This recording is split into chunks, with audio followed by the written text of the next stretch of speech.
good morning, good evening, or good night. Whenever you're watching this, I want to thank you for watching the newest episode of the Fake Nerd Podcast. It's episode 289, where we're reviewing The Black Phone, the new Ethan Hawke spooky spectacular, right in the middle of summer. I'm Ryan Leopolis. I'm joined by my best buds in the world, Brandon T. McClure. Hello, everyone. I'm Ben Magnet. I'm actually awake. Hell yeah! And unfortunately, we are not joined by our normal companion Sparks. He is on a vacay, a cool vacay. But speaking of horror movies, speaking of horror movies, in the woods. He is in a cabin in the woods. But luckily, movies aren't real, and he's probably just fine. Thanks for stopping by, guys. We're doing an early show. I'm feeling good. I'm hella tired. How you feeling, Ben? I'm also hella tired. Hell yeah, Brandon. Are you tired? Or you're normally a morning person? Well, I normally wake up in the morning. That doesn't mean I'm a morning person. Gotcha. But I did watch The Last Jedi last night, way later than I should have. Yes. I am also a little tired, but happy to be here. Good. Last Jedi, good movie, not controversial whatsoever. No. We are here to be spooky, and I'm so glad Ben got to see a spooky movie because I feel like it's been a long time. It's been a minute. It's been a minute. Yeah. October's rolling around, which is my favorite time of year. We got let's see, June, July, August, September. Yeah, we still got a few 4 or 5 months to go until we get into our favorite time of the year, spooky time. It's gonna blink, Ben, and you're gonna be playing so many scary video games. But before we do that, what's up, Brandon? How's it going? What's going on with the podcast? You know, we have links, Ryan, as you so nicely implied. I want to say that intro was so smooth. It was so smooth. It's never gonna happen again. It's like, hold up, where's BTS? It's like smooth like butter. Oh, we're gonna copyright strike now. Yeah, so we do have links. We didn't do a whole lot for the podcast this week. I'm out of town, as is that who I think it is? That's my friend Ian. Oh what? My god. Where's what? Hello, friend. Wow, look at that live. Hey, man. Recording. Ian Sane 138 says hi, dudes. Both me and Ryan know that man. I do. I worked with him. I've made love to him. That's not true. Not yet. Oh, not yet. Not yet. Audio listeners, we have a friend in the chat. Sorry. Yeah. So we have. I haven't talked to that guy in ages.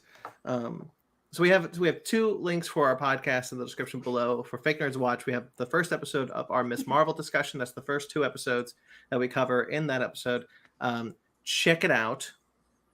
We had a lot of fun discussing that show, as as we put up right the day it dropped, Obi-Wan Kenobi. Hell yeah. So that is done. Obi-Wan Kenobi is done now, guys. All 6 episodes.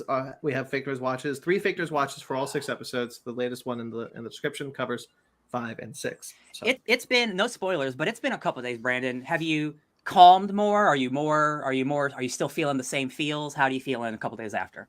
I'm feeling a little bit better because I'm just kind of remembering some of the things I like about it. Mm-hmm. And one of the things that I'm really hopeful is that we see O'Shea Jackson's character again. He is, the way he talks so much about how he loves being in Star Wars. There's no way he's not in Andor, right? There's no way he's not in Andor. That's what I think too. He's got to be in Andor. You can't just be a random Resistance guy and not show up in the Resistance show, right? So no spoilers, but when he leaves the show, he says, "I'm just getting started," and I'm like, "Yeah, you are." He looked right at the camera and said, "He will return in Andor." Mag is in the chat. Hello, sir. Good morning. Look at that. Says Good morning. Good morning. Yes, and of course we have other links. Ryan, your YouTube channel is once again linked below. You did a couple things on there. I did. So first, I'll talk about it in my actual week because I want to discuss it more. But I played more Asura's Wrath. I played the hidden extra DLC secret ending nonsense. And then I also started playing Final Fantasy VII Remake. But I'll talk about that more in depth later. Very cool. My Screen Rant work is also linked below as well. I didn't publish anything this week. I was supposed to have an Infinity Saga piece, but something happened this week that I'm sure we all know in the world that I just felt like it wasn't necessary. So that was pushed to next week, and nothing from Screen Rant happened this week just because of how that was scheduled. But you can check out my back catalog. I got plenty of things there that maybe you have or haven't read. Check them out. Give me a link. I get more money. And Grayson Live. Ben. Yeah. 39 and 40. Yep. For your Super Mario 3D World. Yep. We were so Grace and I in those episodes we're talking about Dungeons and Dragons because he and I are now part of a D&D group. And we just, at the time of those recordings, we just finished what our DM calls Tutorial Island. So that way we get a feel of how, because we use a program called Roll20, which is like a virtual Dungeons and Dragons board. So we won't be able to meet together, but it's still really fun. And of course, playing Super Mario is always fun. And we keep getting distracted because we keep jumping. And it's like, hey, we can make this jump, and then we fall to our death. Yes. There was one episode where I don't remember exactly what it was, but I was watching it, and you missed the star, like obviously, and I saw it, but you didn't because you were talking about Dungeons and Dragons. And I was like, no, Ben, go back, Ben, go back. Turn back time. That was fun. Roll20 is a really cool free piece of software that you can use. Yeah, I used that when I was trying to make my mech one. That's pretty cool. Yeah. And Ben, you have a final link in the description, a article of yours published. Yes, so this week was Sonic the Hedgehog's 31st anniversary, and even though Sonic Origins came out, the article I wrote isn't about Sonic Origins. It's about all the Sonic games that came out for only Nintendo consoles. Okay. Because he has a bit of a history of those, and some of them are really, really good. Some of them, of course, are not so good. Some of them are downright terrible. So this is just like a fun little look back at all the games that Sonic has been or has had that are on Nintendo consoles and Nintendo consoles only. That was a fun one to write. Ooh, did you see that? Did you see the developer of Sonic Origins shitting on Sega? I heard that he was shitting on Sega. I didn't read into it. So he says that the game that they turned in, while not perfect, is absolutely not the product that's on the shelf. So a lot of stuff they did behind the scenes to make it more shitty for, like microtransactions and like DLC and stuff, where that wasn't his intention whatsoever. So there's some bad blood, it looks like, which is unfortunate. I heard that the game was supposed to have like you would have other characters you could play as, but there's not in the game. Well, there's one game that is part of it still. I'm not so sure about that specific detail, but it's just stuff like he turned in a product, and then when it was on the shelf, he's like, "Huh, that's not exactly what I made." Crazy. That's too bad. As in you, yeah, because by the looks of the trailer, it's supposed to be that you were able to play as Sonic, Tails, and Knuckles throughout all the games. I don't know if that's the case anymore. Actually, then yeah, because I mean, there was a ROM hack years ago where you can play as Knuckles in the original Sonic the Hedgehog, but then I guess Sega finally said, okay, we're actually going to make it into a legitimate thing by putting Knuckles in, because they added Knuckles into Sonic 2 thanks to lock-on cartridge. But then in previous games that like came out for like iOS and other stuff, they added Knuckles into the games as a playable character. So maybe we'll get some fun DLC that we'll need to buy that we shouldn't buy. Yeah. I mean, it really freaking sucks. I haven't gotten Sonic Origins yet, but it really freaking sucks. The more I hear about this, the more I'm like, this blows. By all accounts, though, like the games themselves are good. Yeah. Everything surrounding it is bad, but like the thing that like I'm eventually gonna buy it is like the story mode where all the games are played in chronological order with additional cutscenes added to make it one long story. That's really cool. That seems to be the best feature. Yeah. Everything else seems to be not so good. I mean, anniversary mode also with and because anniversary mode you don't lose lives. You can play through the straight game. You can just go and have a fun time and experience the story for what it is. That is really good, is because let's be honest, the original Sonic the Hedgehog, it's okay. It's a good game, but it's not like the best one. Not like Sonic 2, Sonic 3, or CD. Mm-hmm. But man, all this microtransaction stuff is just like, damn it, Sega, you had the perfect shot and you fucked it up. You goofed it. Yeah. You goofed it. Well, maybe that'll be your next Go Nintendo article. Maybe. All right, so that's all the links we have in the description. So check them all out. We work really hard if you guys want to see them. Who wants to go first with their week? I'll go first. All right. Since I didn't even put my nose. So there's a joke in Community where they just where Pierce gets his legs broken in a trampoline accident. Oh no. And when Jeff and Troy walk up with him in the wheelchair, and he's like popping pills because Andy Dick is telling him to. It's a crazy show. And the guy Jeff goes, "Okay, who wants to make sure he's not going to OD?" And then everyone does this, and it's like, "Wait, when did we start doing this?" Just let him. Nice. So what I do this week? The big thing is that Shredder's Revenge came out last week. and I streamed it on my Twitch last Tuesday morning, and I played through all of arcade mode in one go with people online, with complete randos online, and I have to say, that game is awesome. That game is so much fun. It truly is like a great arcade beat 'em up, and what I love what Tribute did with the online part is that if you're playing online on arcade mode, people can come in and out of the game no problem. Drop in, drop out. Yeah, they can drop in, drop out. When we were facing the final boss, we had a full roster of 6 playable characters. There was absolute chaos going on the screen, but it was just so much fun. And I cannot wait to play this game with you guys. Once I was done, I was super tired. I had a long day at work the prior, but I'm just sitting there going, man, I want to do this again.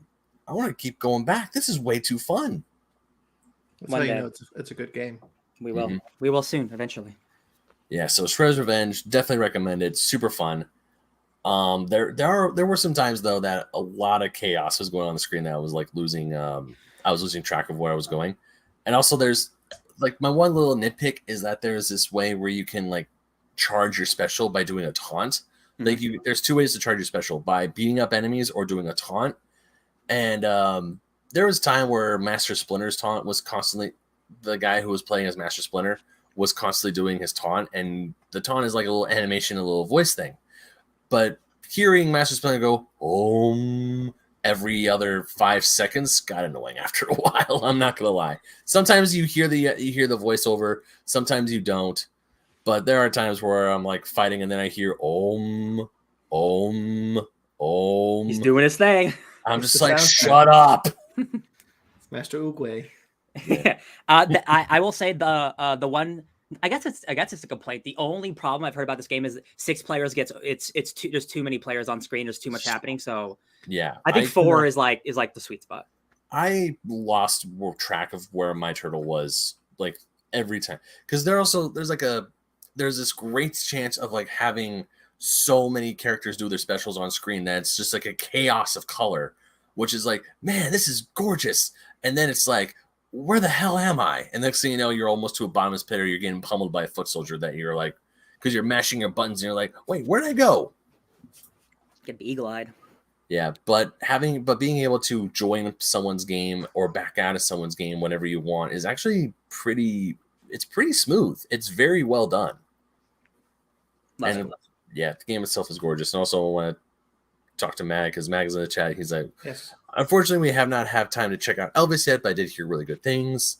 I will see Elvis when it hits the streaming services, because there's just too many things in the theaters. Yeah. Mm-hmm. And your friend Insane, or Ian, is saying hurting your enemies and also taunting to power you up your finisher is called being Macho Man Randy Savage. Yeah, brother. It's like, oh yeah, the cream of the crop. Oh, he's in Young Rock, Randy Savage. Oh yeah, yeah. Before he passed, like there's a guy who plays him. Looks just like him. Okay, good. I was like, he's dead. He's Slim Jim'd out of here. They've got a lot of Young Rock has like a lot of wrestlers, like famous wrestlers from the time when he was a kid, and they look exactly like they did when, like, the real people did. It's crazy. Awesome. Has Jake the Snake showed up? A man, he's with the snake. Oh, has Jake you'd remember. Maybe not then. I think maybe he's coming. I'm not caught up. Okay. I feel like you'd remember a man with a snake. Oh yeah, probably. Yeah. So besides playing Shredder's Revenge, media-wise, not a whole lot of stuff went down until yesterday when Ryan and I sat down and I finally got to play Elden Ring again, because it feels like I haven't played Elden Ring for the longest time. The weekly, I gotta get that Elden Ring. Yeah. Right, it has been a hot minute since you've talked about Elden Ring. It's true, It's sad. It has. But other than that, for other fun stuff besides Elden Ring, I got a new Base Arcade record yesterday. So that's fun. Keep on the lookout for that. And that's pretty much it. That's pretty much my week. Not a whole lot of stuff. Just Shredder's Revenge, Elden Ring. That. Cool. All right, my turn. Right. Let's see. First things first, I started to actually do something creative with my life besides streaming, because that's relatively easy. I started to work on a video essay. I am 5 6 hours into making a video essay about Dragon Ball Evolution, the greatest anime adaptation of all time. April Fool's Day. That's a lot of fun. It's really nice, and we've all been there in different capacities. Like when you're doing something creative and you look at the clock and it's like 3 a.m. I'm like, where's the time gone? What's going on? Really nice. That's probably gonna be a while because I'm actually putting effort into it. I don't want it to just be like lazy. But that's coming. I watched a couple episodes of One Punch Man. Still really fun. Still really enjoying it. Yeah. I played Asura's Wrath. I beat it last week. And I think the ending's very good. It's a good, satisfying ending, but it didn't have the game's at like a 10, and I kind of expected the final thing to be a little bit bigger, right? So when I learned that there's extra DLC, where there's a hidden chapter where you have to get like S ranks on a bunch of missions to unlock it. So I did that, and I got the secret ending, and it just set up for the DLC you have to buy, which is kind of infuriating. But luckily, I bought Asura's Wrath on DLC for $4. So I didn't mind spending $5 to buy the DLC. That wasn't a big deal to me. I am not exaggerating. I'm someone who hyperbolizes a lot. I'm not exaggerating when I say the extra 4 chapters of Asura's Wrath's ending is the most insane cosmic scale game I've played in my entire life. You guys, we love to talk about Gurren Lagann, throwing universes and shit. That is the end of Asura's Wrath. You grow to the size of a universe. You fight the god of creation. He's throwing planets at you nonstop. It's like, it's the most insane shit I have ever seen in a video game. The scale is immense. And then the second phase, it's a small battle like the final boss in Kingdom Hearts 2, Ben, where it's like black and white world. Remember that? Yeah. Like it's like it's like that. And the god of creation turns into like this really cool like monster, and it's like just such an epic fight. I'm like, oh shit, this is the ending. It's a shame that they couldn't include it in the game, but games are games. You got to do what you got to do. Insane shit. I was on the edge of my seat, like I can't believe what I'm watching happen. And again, this is a game that like nobody has played. It's one of the most obscure games ever made. Like 100,000 people bought this game. So I'm like, why is nobody talking about this game? And I just want to shout it to the world because it's incredible. It's wild. You travel 870 million years into the future and you meet the Street Fighter characters. What? Yeah. Cool. No, yeah, I'm not That's joking, awesome. y'all. I'm not joking. It's wild. I was losing my mind. So that's cool. One day we will do a stream of it because it's like a Telltale game. It's like you can beat it in like 6 to 8 hours. Because you guys just got to see this thing. It's insane. After that, last week they talked about a lot of Final Fantasy VII news. So I got hyped. So I started playing Final Fantasy VII Remake. And I know, Ben, you've played it, and I have. it's like a good game. But let me verify that it is absolutely a great game. Emma's gone, so I'm going to put the camera back on me. Okay. So first of all, it is one of the most polished, graphically beautiful. It's like, it is immaculate. It reminds me of God of War in terms of it being pristine. There's no glitches, there's no bugs. It is high quality animations nonstop. The way it transitions from gameplay to cutscene are seamless, interactive. It's insane. The production value, this has to be one of the most expensive games of all time. There's no doubt. And it's only the first part. So that aside, the gameplay is insane. I love the active combat system. It's so fun. The thing that I am most intrigued by is what the fark is going on in the story, because this is a remake of a game, right? So you assume they're just telling the same story, but then you realize no, they're doing Neon Genesis Evangelion rebuilds of this franchise. So things in the timeline start to diverge, and then ghosts show up to stop the timeline from changing.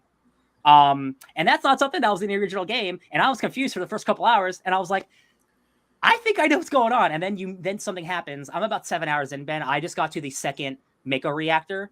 Okay. Where, Heidegger, John DiMaggio doing maybe the best voice he's ever done.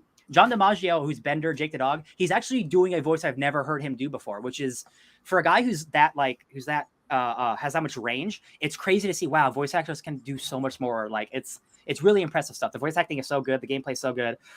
The story is like diverging, and it's really cool because like you're seeing, like, you're having like visions of the original game, and it's like, this is so bold. They could have just made a cheap remake, and it's just, hey, this is the same game but better looking.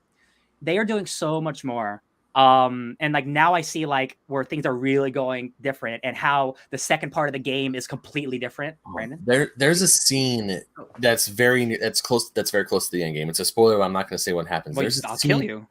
Yeah, I'm not going to tell you, but there's a scene that happens, and when the scene occurs, it shook me to my core because I was just like you. I was like, okay, so because when I was playing Final Fantasy 7R, I was thinking, okay, it's just going to be, they're going to change a few things, but the main story is going to be the same. As far as what I was playing, like, I love all the stuff. You said you're going to the second Mako reactor. I can't remember if that's before or after your solo mission with Jessie. Where you go to her dying dad's house and steal. Yeah. Bro, Jessie, first of all, Jessie is the coolest character I've ever met in a video game next to Tifa. Jessie is so cool. She's a terrorist, and then she's like, okay, we're going to go to my mom's house, and she's going to make us pizza. I need you to go into my dying dad's room and steal his key card for the evil organization he works at. We're going to steal a key card to go into the organization. And I'm like, Jessie, you bad. You're so bad. Yeah. It's so bad. But the thing I love about this game is that it expands characters that were just kind of one-offs in the original. In the original, Jessie, Biggs, and Wedge, they were just there. And then once the Sector 7 plate falls, they die and you never mention them again. I mean, maybe in passing by Barrett, but seeing these characters, like seeing how Jessie wanted to be an actress and she was a performer at Gold Saucer, and she realized what Shinra was doing because her dad works for Shinra.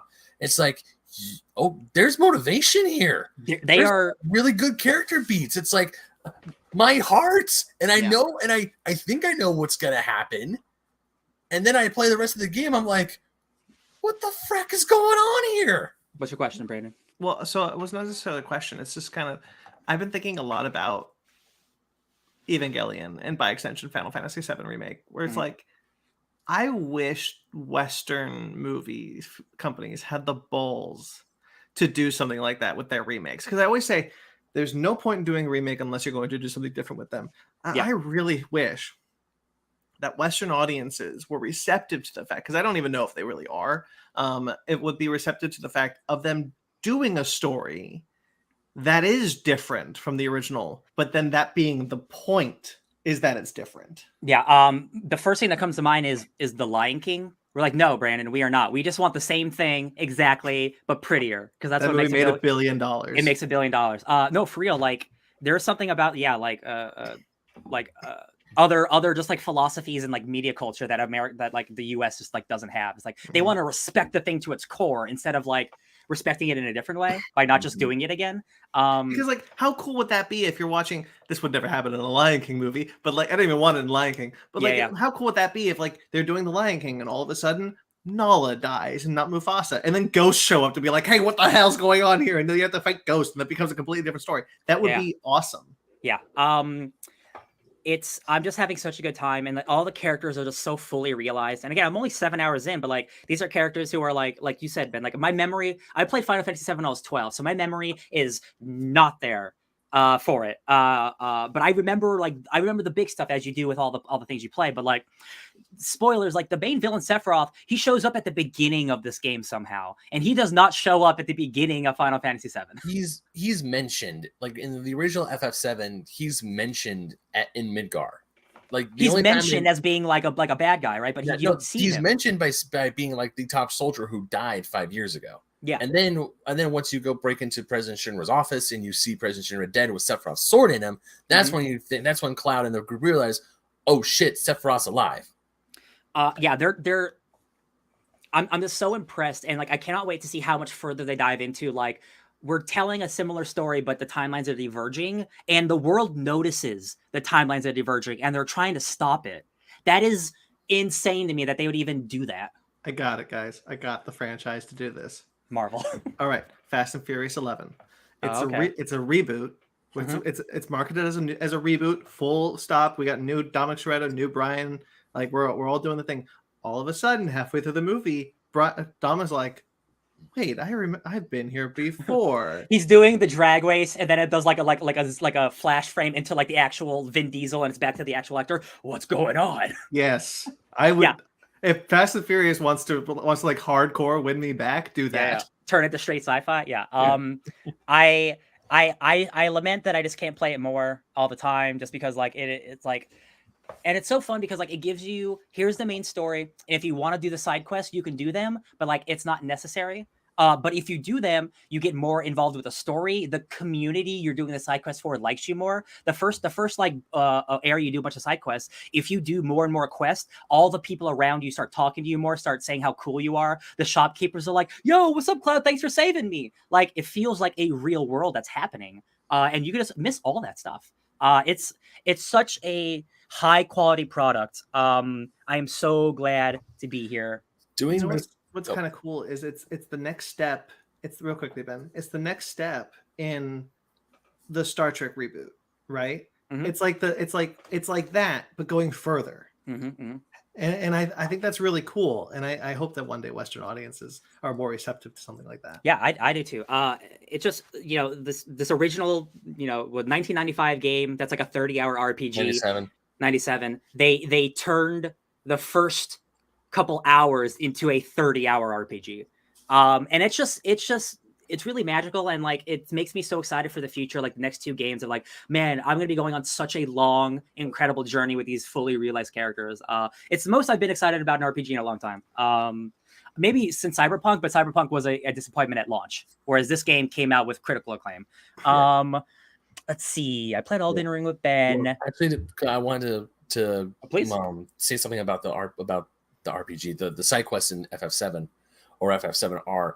A lot of times in RPGs, side quests are there, but they're really just there so you can get extra money, extra experience, maybe a few items here and there, and they could progress and yield you better items and better weapons, maybe like the super powerful rare weapon down the line. But what I love about Final Fantasy VII-R is just like you said, you do these missions, the NPCs around you in town will talk to you. They'll be like, "Oh, hey, that's the guy that helped me." Like the mission where you help a little girl find her cat. Oh, I'd find 3 identical looking cats. Yeah, you find 3 cats, and then you're playing through the game. You're walking through, and then you walk by, and then you hear girls like, "That's the man who found my cats," and it's like, "Oh yeah, I did help her," and then she's saying very nice things about you, because normally in RPGs you do the side quest, and then they don't speak to you ever again. Yeah. Oh yeah. There isn't a stone unturned. Like if they could throw money at it in any capacity, they did, and it was worth it. Very excited. I'm probably gonna stream it later today since we're recording early, which is very nice. I'm sure I did other things. I didn't watch Arcane. I was pretty much just video gamed and video essayed out this week. But I'll get back to it. I'm sure I did other things, but I'll think about it later. Yeah. Also, Ben, real quickly, for the comments, the last 2 comments there are in our news, so wait on those. Okay. So but the one I was gonna bring up is our friend Princess Sparkle Bunny. She's like, "How am I even awake at this hour? Pure unadulterated magic." Magic. Mine is and soda. you can tell he's awake because he's actually talking. Yeah. Mhm. And I check out our Fake Nerds Watch Obi-Wan for reference. Oh yeah, I was stupid sleepy on that one. I'm so sorry. It's okay. You're a Force Ghost in that one. It's cool. I was a Force Ghost. You were Qui-Gon Jinn. You were always there, but we didn't see you. There you go. And the weirdest part, I haven't had any coffee. I'm just drinking my water right now.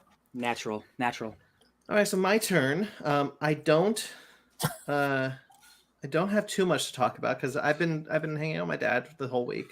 I've been up in my hometown, Monterey, where my father is, and he needs my help.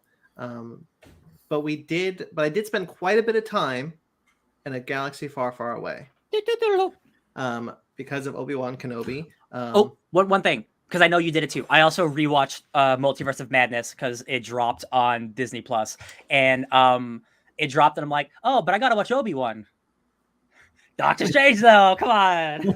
I'll start there. So I did rewatch Doctor Strange: The Multiverse of Madness. I think that movie still rules. I quite love that movie. It's so rad.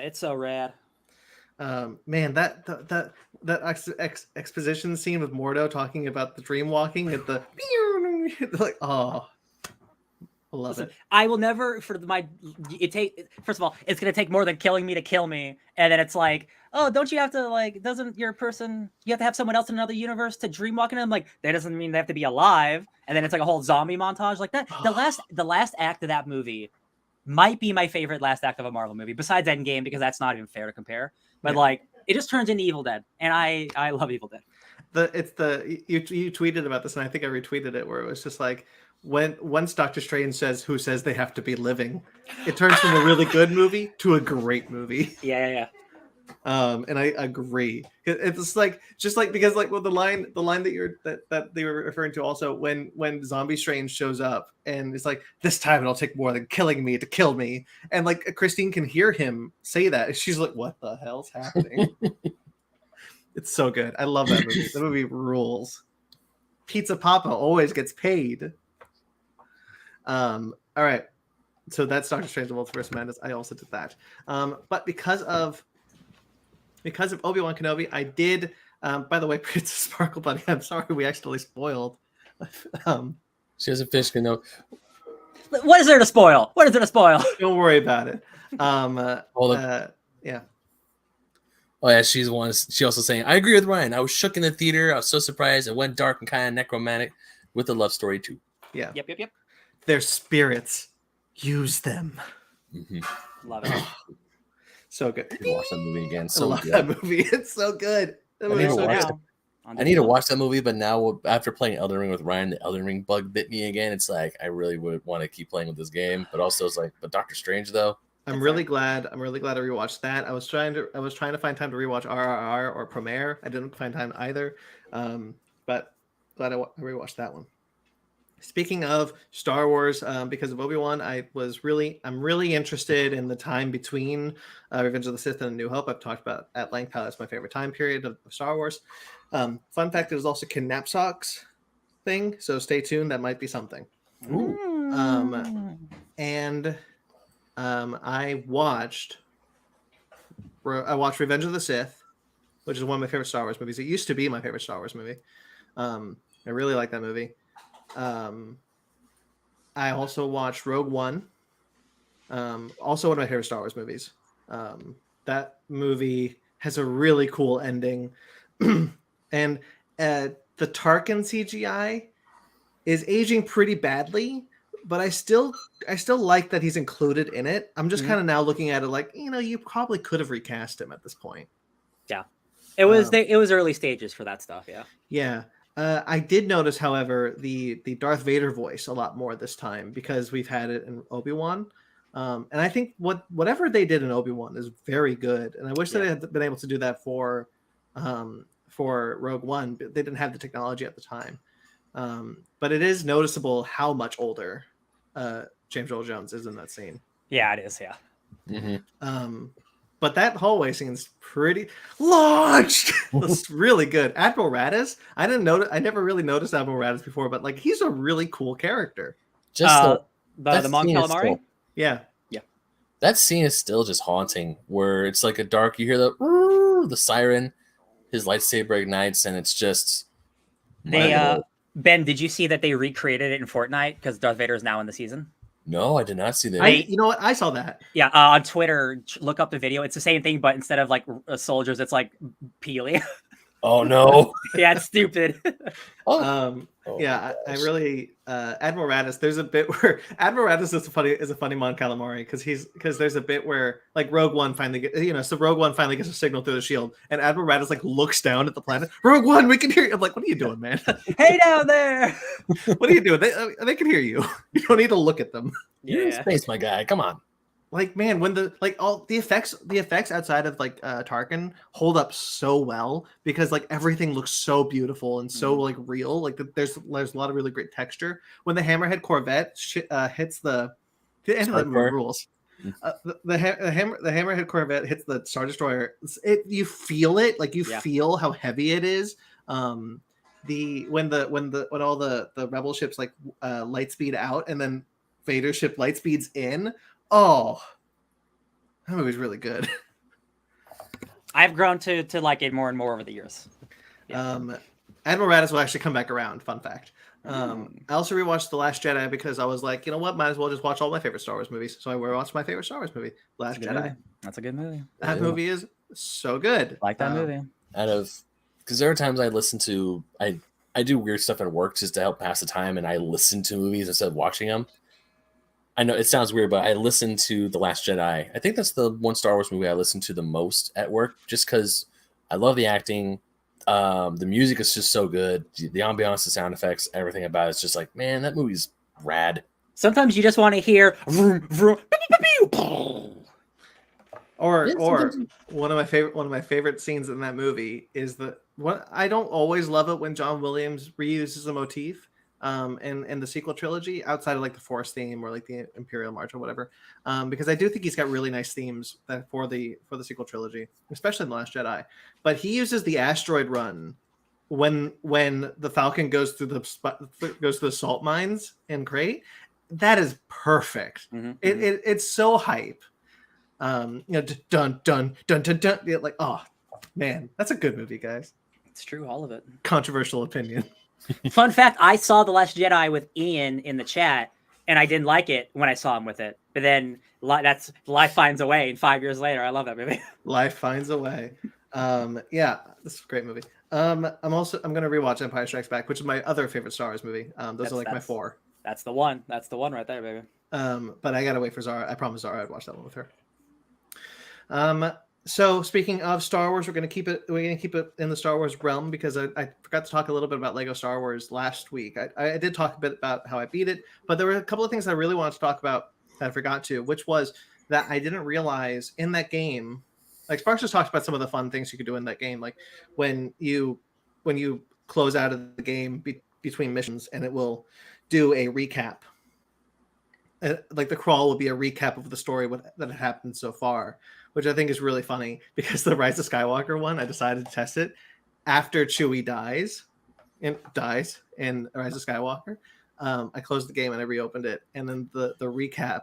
The end of it's all pretty straightforward. Like they did this, they went to find this, they found the dagger, blah blah blah, and then like the last there's one last sentence, just one line.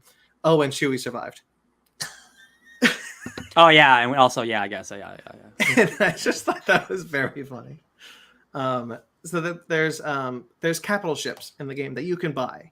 You can't pilot them, which is a bummer, but they become like bases for you if you can capture them.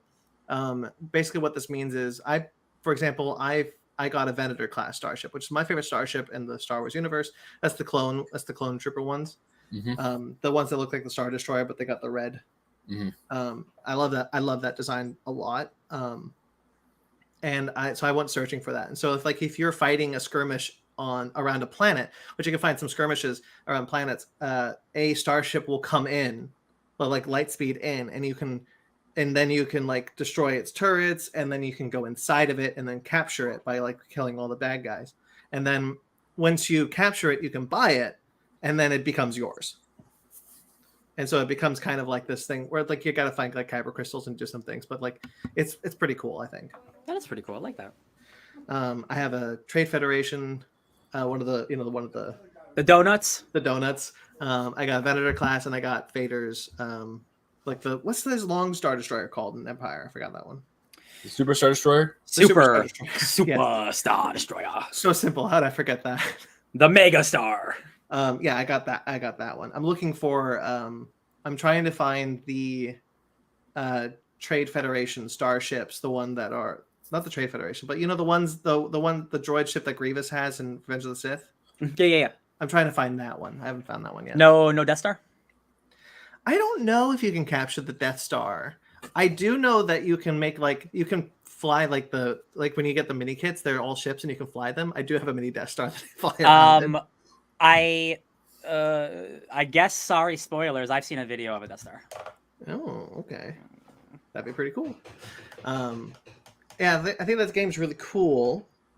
There's one thing in the Rise of Skywalker. When I went back to Exegol because I wanted to explore Exegol a bit, there's a machine there that if you line it up, you can clone a Snoke. So I did it, and I cloned a Snoke, and Snoke from then on, there was just a Snoke walking around Exegol, being like, "Oh, well, this is horrible! Look how dirty this is! Oh, you don't understand my power." It's really funny. That's awesome. That's fun. I quite like that game. I can't wait to play it when I get home. And then final thing about Star Wars is I finished Darth Vader, Dark Lord of the Sith, which is the Charles Soule Star Wars Darth Vader run set right after Revenge of the Sith. I really like that book. I don't quite love how disconnected each volume is. They are very much like like each standalone stories, not necessarily a long narrative. But I do really enjoy seeing Vader in this time period, and seeing like the early Inquisitors. It's the same Inquisitors that we met, but like seeing how they interacted with Vader beforehand, seeing how Vader interacts with the galaxies. And the last volume is how he created his castle and why it's on Mustafar. Mm-hmm. And I think all that's pretty cool. The volume that I really liked though was this kind of Mutiny on Mon Cala, I believe it's called. It's the third volume, and it's Mon Cala is being really like we're not sure. Like they're like we don't think the Empire is being fair. They're asking us to get paid less, and like the whole thing is like a trade dispute between the Empire and Mon Cala. So they're like, maybe we just leave the Empire. Palpatine's like, no. And Palpatine realizes that the King of Mon Cala is like, oh, you have a Jedi. That's how you're doing this negotiation. You have a Jedi. So Vader and the Inquisitors are going to go get that Jedi. Oh no. And so it just becomes this long battle with like Tarkin and there's also a fun thing in Volume 2 where Tarkin, where like it's how Tarkin is basically in charge of Vader in A New Hope. It's like Vader has been doing some things that the Empire is like, you're getting out of hand, and they're going to find, and the Senate's going to find out about you. So now you answer to Tarkin. Take that. And Vader's not happy about it. This is like Vader thinks about killing Tarkin a few times. That was cool seeing like Tarkin, because that bounces off of where he was in the Bad Batch, which was a fun cameo. Mm-hmm. There's one thing about that book that I didn't love, which this is annual. It's annual 2, and it basically states that Vader didn't know about Project Stardust at first. Like he goes to Geonosis to find out. Like he goes to Scarif and then goes to Geonosis to talk to Krennic and be like, hey, what the hell is this thing? And it's like, oh, it's the Death Star, blah, blah, blah. And how it's powered by, and then goes to Galen Erso's apartment and he finds the Kyber crystals on Coruscant. And so it's a cool issue. But at the end of Revenge of the Sith, Vader is with Tarkin and Palpatine looking at the Death Star. Yeah. That's weird. Is it? It's not a flashback. No, that wouldn't make sense. Yeah. Yeah, it's set, the comic is set in real time as far as the comic goes. But like I figure perhaps they could just mean that scene just happens afterwards. But the scene isn't at the end of the movie. It's before Bail goes to Alderaan. And it's not like tons of time passes. It doesn't give you that. It doesn't give you that idea in the movie that like months have passed before Vader meets Tarkin, right? Like, it's like it's right after. Like it's the next step. Yeah. That's so it's really weird. It's a good issue, but it was definitely the one where I was like, I don't. Did you forget about that scene at the end of Revenge of the Sith? That's an odd one. Yeah. It was cool to go back to Geonosis just for a bit, because you kind of see how like the Geonosians were put into slave labor to build the Death Star. And then how they were wiped out, which leads into Rebels. But the Mutiny on Mon Cala, just to get a bit more on that, has Admiral Raddus. Cool. And and it like explains how Admiral Raddus, like how the rebellion got so many Mon Cala ships. And it's like basically what's happening is as Tarkin is attacking Mon Cala from the sky, Raddus and a bunch of other Mon Cala ships have formed like a shield, like an impenetrable shield, with their shields and like the ships, and like they're underwater and they just can't be hit. And so like once like the city falls and the king falls and the Jedi's dead and blah blah blah, spoiler alert, the Jedi dies. Oh. He goes, Admiral Raddus is like, okay, we're leaving, and they just leave the star system, and they're just like, and they like burst out of the water. It's a really cool scene. Later, Gator. I really like that volume specifically. The last volume, the one on Vader's castle and Mustafar, is pretty cool, but I think it peaked like the third volume personally. Love it. Vader's cool. Yeah, I really like that era of. I want to always live in the era. It's what I want. I'm really happy that we're building the time between A New Hope and between Revenge of the Sith and A New Hope, because I do really like that era, but I lament that we're not getting the same amount of love and stories for the time between Return of the Jedi and The Force Awakens. That's what I'm. Yeah, I guess that's the tricky one because that's all like the Luke going away stuff and Luke like doing the temple Kylo Ren stuff. So like they have done some of that, but I fear like they want more time to pass before they really dive into it. That seems to be their strategy is like wait a long time before you can do stuff. We're in this weird time period where they want to keep doing these stories set 5 years after, which is what Mandalorian and Book of Boba Fett are, and that's fine. Like I'm excited, I'm interested in that, but like I don't want this live action because I don't think you can do it in live action with like Luke, Leia, and Han. But I want that Luke, Leia, and Han story set in that time period where Luke is finding Jedi artifacts and Han is wooing Leia, and Leia is part of the Senate. And Mon Mothma is the Chancellor of the New Republic. The New Republic. I want that story. Yeah. Basically, want the Bad Batch, but after Return of the Jedi. Yeah. In time, everything will be fleshed out. It just depends when they feel like it. Yeah. Anyway, so that's all the Star Wars I did, and pretty much everything I did except for I'll talk about 1883. The last time I was up here, I mentioned that I watched the first 5 episodes of 1883 with my dad. This is the Yellowstone prequel, set over 100 years before Yellowstone, and it's about Kevin Costner's great grandfather. And this time I came back, my dad hadn't finished it, so we decided to finish it. So we watched the last 5 episodes. And that's it. It's just the 10 episode miniseries. Sam Elliott's in it. It's really great. It's brutal in a way that really makes sense for the time period, but it's not important. Importantly, it's not racist. Like there are Black people, there are Native Americans, but they are portrayed as they were at that time, specifically the Native Americans. There's a lot of like Native American like action sequences because it was very dangerous for white people to walk into Native American land on their way to Oregon, especially when the wrong white people kill all their families. Yes. And so like it's basically the plot of this is these Germans. It sets up because these Germans want to go to Oregon. Like that's the plan. They're going from Texas to Oregon. Oregon Trail. And they're taking the Oregon Trail, and they need Sam Elliott to help them. And so, like, Kevin Costner's great-great-grandfather, Tim McGraw, I think is the actor's name, and Faith Hill is his wife. Tim McGraw, the musician? Maybe not. Tim McGraw is a country music star. I mean, I wouldn't put Isn't it past them. Faith Hill also a country music star? Or am I? Yes, they're both country music stars. Are they both in this show? Let me double check. Jennifer Lopez is an accomplished musician actor. I'm just like, it's Tim McGraw and Faith Hill. Yeah, Princess Sparkle Bunny. She straight up said. She said that your dad. Hold up. That's so funny. Yeah. Well, first of all, she said that your dad has good taste, Brandon. Then she says yes about Tim McGraw, and Tim McGraw, the musician, and Faith Hill. They're both in it. Better lock them doors and turn the lights down low.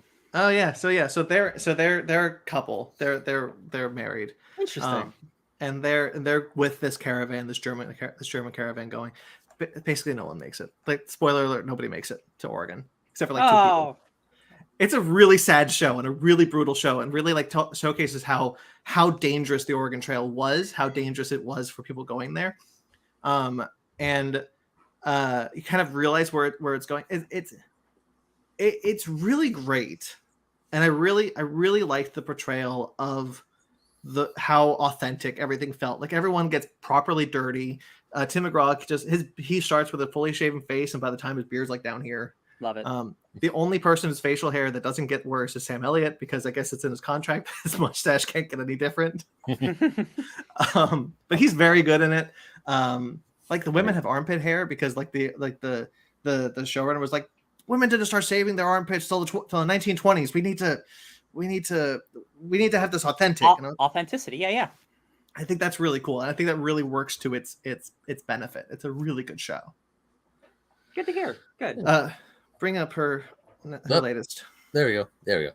Yeah. Tim McGraw, Faith Elliott, recording Princess Sparkle Bunny, married in real life and on the show, did so much better than she thought they would. And of course, Sam Elliott is good at every role he plays. That is a fact. Yeah. I really liked it, and so much so that I actually might start watching Yellowstone. Wait, what, Meg?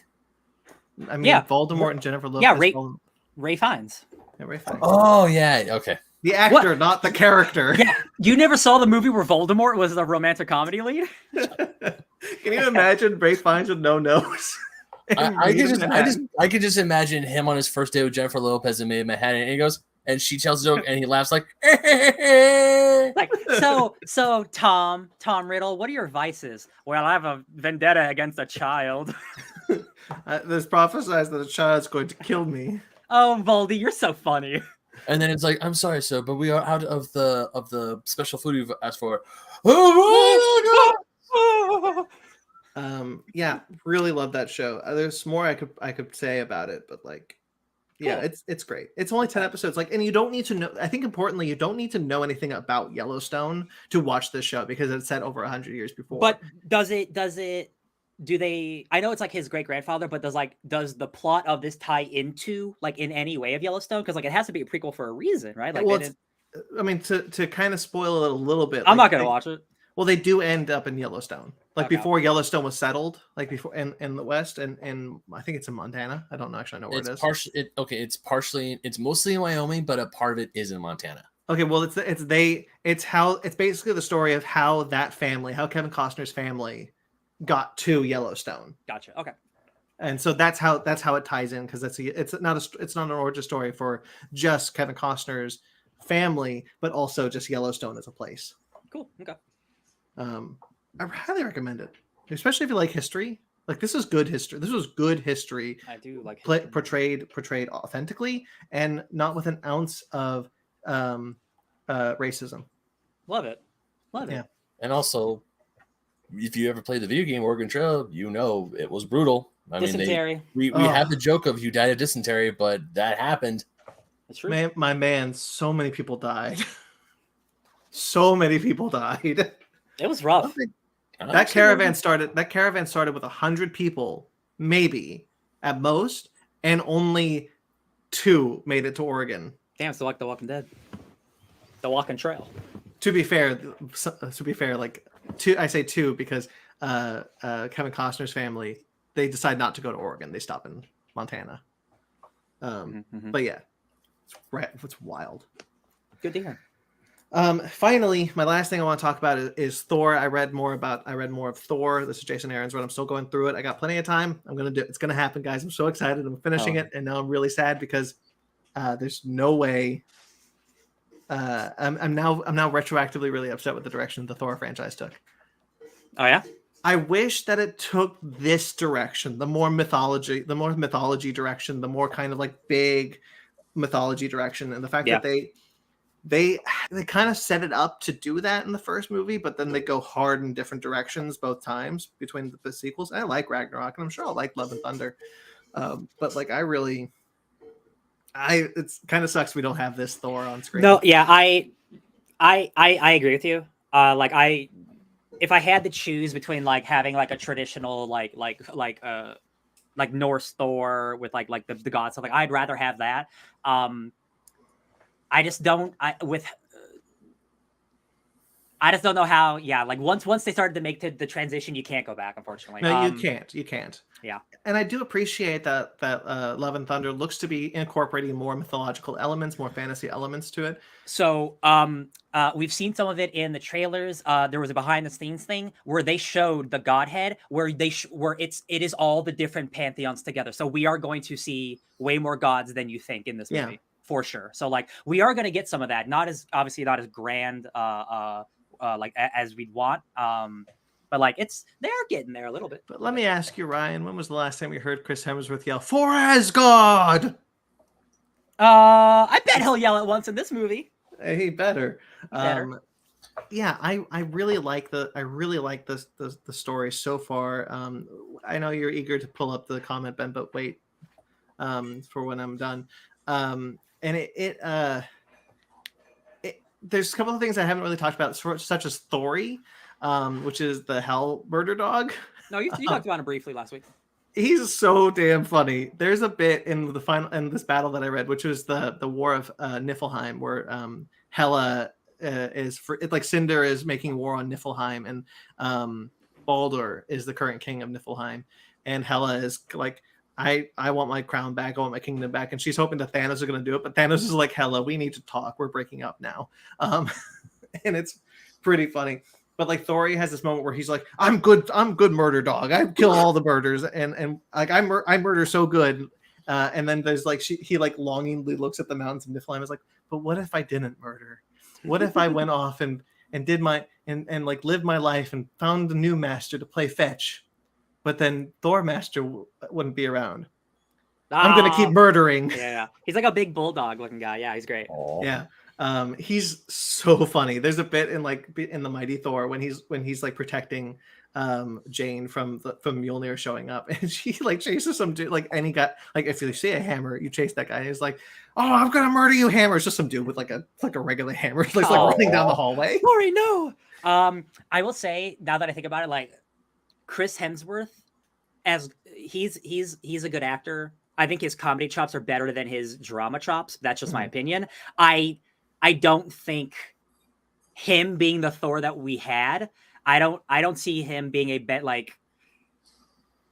I don't think he's very good at being. I think he's better at being comedy Thor than he's being dramatic Thor. I'll say it that way. Yeah. I agree with that. I just kind of think that, like, you know, look, and like you know, the MCU has really thrived when they really lean into the actor's strengths, and I think that's why Thor Ragnarok works so well, because it leaned into the actor's strength. Yeah. It just kind of sucks we never got this Thor on screen. Yeah. No, I do agree. I have to assume this isn't going to be the last Thor movie. I'd hope. So I have to imagine that the next movie will probably be War of the Realms. Give Thor a big like epic Avengers style movie. Like make him be like, it could be an Avengers movie even still, but like have Thor's mythology be the big deal. That'd be really cool. I've actually been thinking about that a lot too. Where I also think that, like, bring Malekith back, bring Hela back. Like, you could do it. Mm-hmm. How cool would it be, by the way, if this movie opens with King Thor? It wouldn't happen, but come on, that'd be cool. Yeah. The past, present, future Thor stuff is so radical, so radical. All right, Ben. You can unleash the comments. Really, it's just one. Princess Sparkle asking if we're excited about the new movie. She says it looks kind of odd and silly in the trailers she's seen. To answer your question, yes, we are very excited. Princess Sparkle Bunny, have you seen the movie called Thor Ragnarok? That movie's kind of odd and silly. So if you like that, I don't expect this to be any different. Yeah, I'm excited for it. I'm a little disappointed with what I'm seeing, how they're using the volume personally, but we'll get to it. Mm-hmm. Anyway, I love that book. I'm so excited to be reading it. It's so good and funny. Like right now, Thor is just using different hammers, and like he asked Loki to like kill himself so that he can go to like kill him so he can get to Valhalla and like get all the Valhalla Asgardians to fight in the war against Cinder. Cinder, by the way, Ben, you don't know, Cinder is the queen of Muspelheim. She is Surtur's daughter. Oh. And Surtur is currently dead. Cinder. Good names. Yeah. Surtur, son of a bitch, you're still alive? That's pretty good. Yeah, I really like that book so much. I wish I could just do nothing but talk about that book, honestly. It's a good one. It's a long, epic run. But we got plenty to get to, so why don't we do that? Bread! Let's see this cute little guy.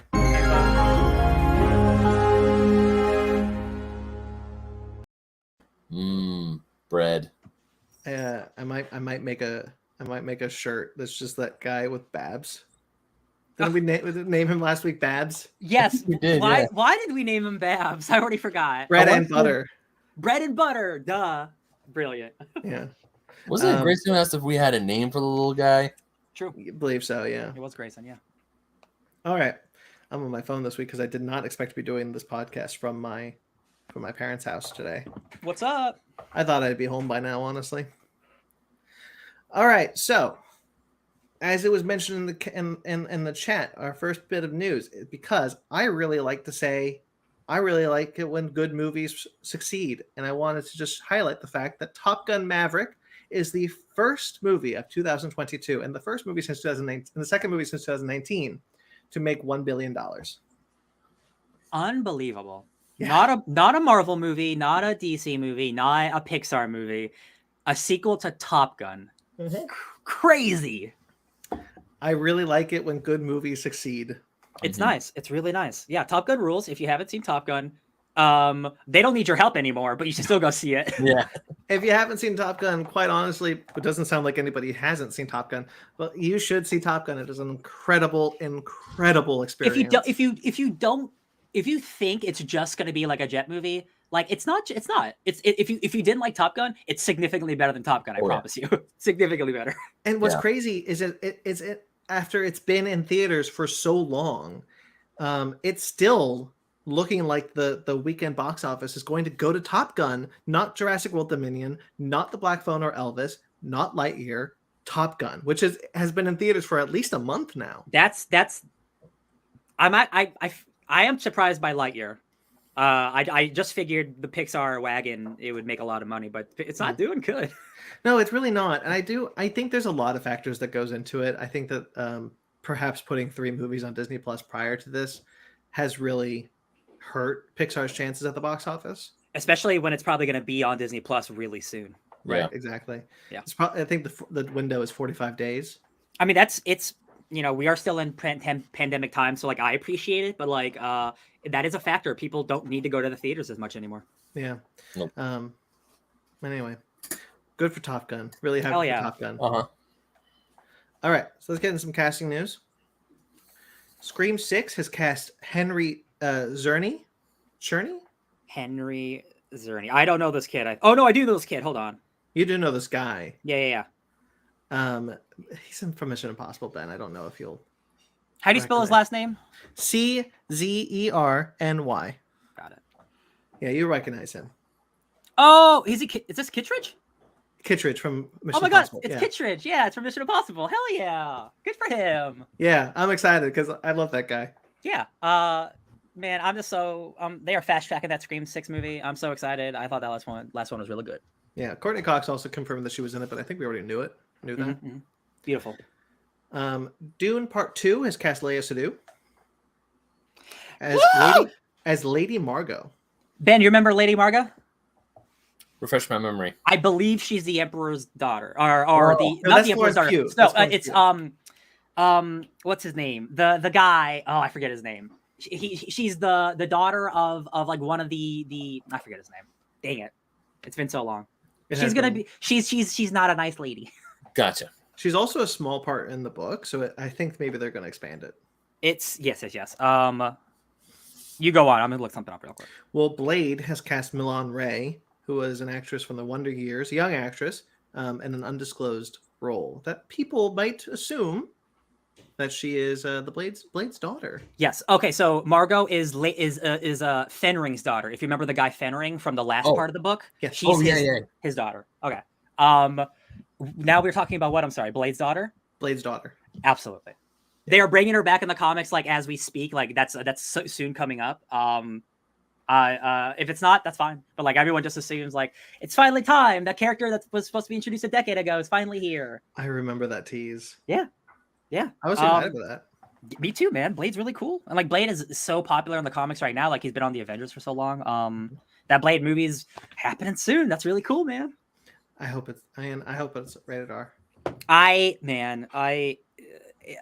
It doesn't have to be, but I want it to be. But I want it to be.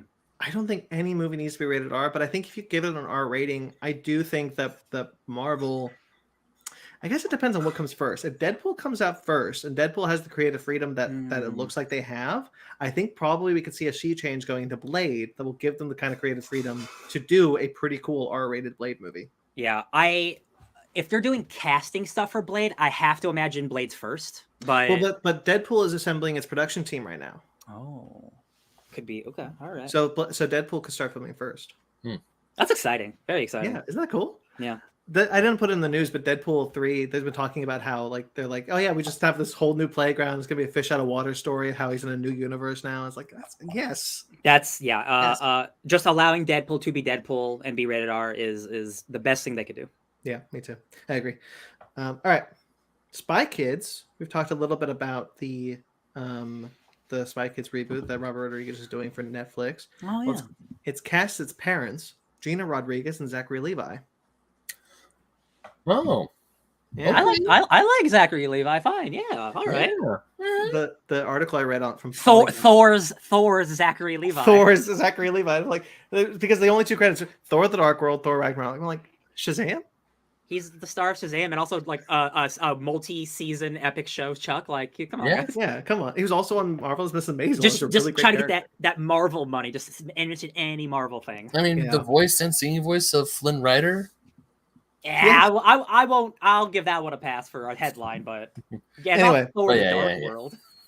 It's like Thor: The Dark World. He's good in it, and I'm glad he is FanJoel. But come on, yeah, like Thor Ragnarok, he's in it for a second and he dies. Yeah, that's the one. That might be the only problem I have with Thor Ragnarok is like they don't care about the Warriors 3. Yeah, they just flat out kill the Warriors 3. Although Hogan gets a pretty cool fight scene. He does. Yeah. All right, and the kids are going to be played by Everly Carganilla. You guys have not seen the after party, correct? Not yet. No. Oh, well, this is mostly for Sparks, who's not here. But she's the young girl who, she's the young girl from the after party. She's quite good. I like her a lot. Beautiful, cool. And Connor Esterson, they're gonna be the two kids, and I don't know what this is his first thing. So, do we think this is a full-on like remake situation, or is this a continuation that we don't know? That like this is in the universe. What do you think? Rodriguez seems to imply that this is a new thing, a new reboot. Okay. Because he tried that sequel reboot thing with Spy Kids 4, and it didn't work. Mm-hmm. And I think perhaps maybe this is just his chance to just clean slate. Makes sense. Yeah. Okay. But it could go either way. Because he is doing it. Like, why would he erase his own franchise? I just think like it's just a fun situation where like you see the Spy parents and they walk past Carla Gugino and Antonio Banderas, just something fun like that. Like I wouldn't hate it. Yeah, at this point, Zachary Levi and Gina Rodriguez would have been the Spy Kids from the original Spy Kids. Yeah. Right. Yeah. All right. Anyway, I was, you know what? It's set in the same world as not Shark Boy and Lava Girl, but the world where Shark Boy and Lava Girl are real people. No, don't do this. What was that one? We Are Heroes or whatever that's called. I blocked that from my memory. I don't know. All right. Anyway, Percy Jackson and the Olympians had some new casting. That show is rounding out really nicely. Dior Goodjohn, I like that name, has been cast as Clarissa LaRue. She's from Are You Afraid of the Dark recently. Mm-hmm. Olivia Morton has been cast as Nancy Boba Fett. Boba Fett. All right. I did double check this. What a crossover. Boba Fett. Is it just like maybe it's like her nickname? I don't know. And then Charlie Bushnell from Diary of a Future President, which is also a Disney Plus series, has been cast as Luke Castellan, who's like the main bad guy from the first book, I believe. Cool. I'm sure Sparks knows all of these characters. Yeah. Yep. All right. Some comic book news. Real quick comic book morsel. I'm going to call this one. Not a morsel. A little morsel. Just a taste. You guys know my love of the comic book series Birthright by Joshua Williamson and Andrea Branson. Yep. Well, they are reuniting for Dark Ride. Joshua Williamson, Andre Bresson, and Adriano Lucas, who's the colorist, they're the full team from Birthright. They're coming back to do this new book called Dark Ride. Ooh. Dark Ride is, here's a synopsis of it. Devil Land has been the world's premier horror-themed amusement park for over 50 years, home to the scariest ride ever created, the Devil's Due. But when lifelong fan Owen Seasons begins his first day on the job, he will discover the true horrors happening behind the scenes, the truth about the park's reclusive creator Arthur Dante, and that the job of his dreams might just be a living nightmare. Ooh. Evil theme park. Evil theme park could be a portal to hell. Could be that the Dante is working with Satan. I don't know, but this sounds really cool. Dante's Inferno. Yeah. I really like Birthright. I like this team. I'll follow them anywhere, even to hell. Yeah, I'll check this number one out. Hell yeah. I guess the first instance that we'll see of this world is in Skybound X number 25, which is an anthology book coming out next month. Right on. And then this will be out in October. Perfect time. Perfect season. A little update here on Game of Thrones, the Jon Snow edition. Yeah. We're we did not know this at first, but we have now been made privy to the fact by George R. R. Martin and Emilia Clarke that Kit Harington has come up with this idea. This is his idea that he came up with this writers team that he pitched to George R. R. Martin, and that's how this show got started. It's true. Also, George said that this story, this idea has been in production as long as the other spin-offs. It's the only one that didn't get leaked. So this Jon Snow story is not something that just brand new happened. He's been working on it for a long time, apparently. But again, like for some reason, this is the one that didn't get leaked, maybe because people don't care about it. We talked about it last week. Like I don't. If it give me a good trailer, you show me the reason the story has to happen, sure. But like Jon Snow isn't the first character I'd want to revisit immediately. I like his arc and everything, but like, I don't know. I don't know. Yeah. I get you guys. I don't have really much to say because I haven't seen it. Yeah. I mean, good for I would say good for Kit Harington for sticking with this and wanting to make this idea. But also I'm still House of the Dragon has me because of what it looks like and where it takes place. It's a prequel, hundreds of years before the Iron Throne. Now that this idea is after the events of season 8 of Thrones, I'm still kind of because I'm like, I want to know. I agree with Ryan. Just give me a trailer. Tell me that there's a story there that should be told, and maybe I can hop on board with it.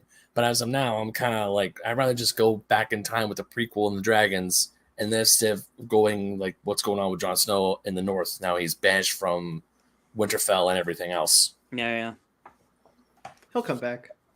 Yeah. I mean, I'm glad to see Kit Harington doing some more stuff because I know he really likes that character. So I mean, no offense to the wonderful Kit Harington, but it's not like he's doing a lot right now. So I wonder if this is like, I need to go back to my cash cow because that's what made me famous and rich.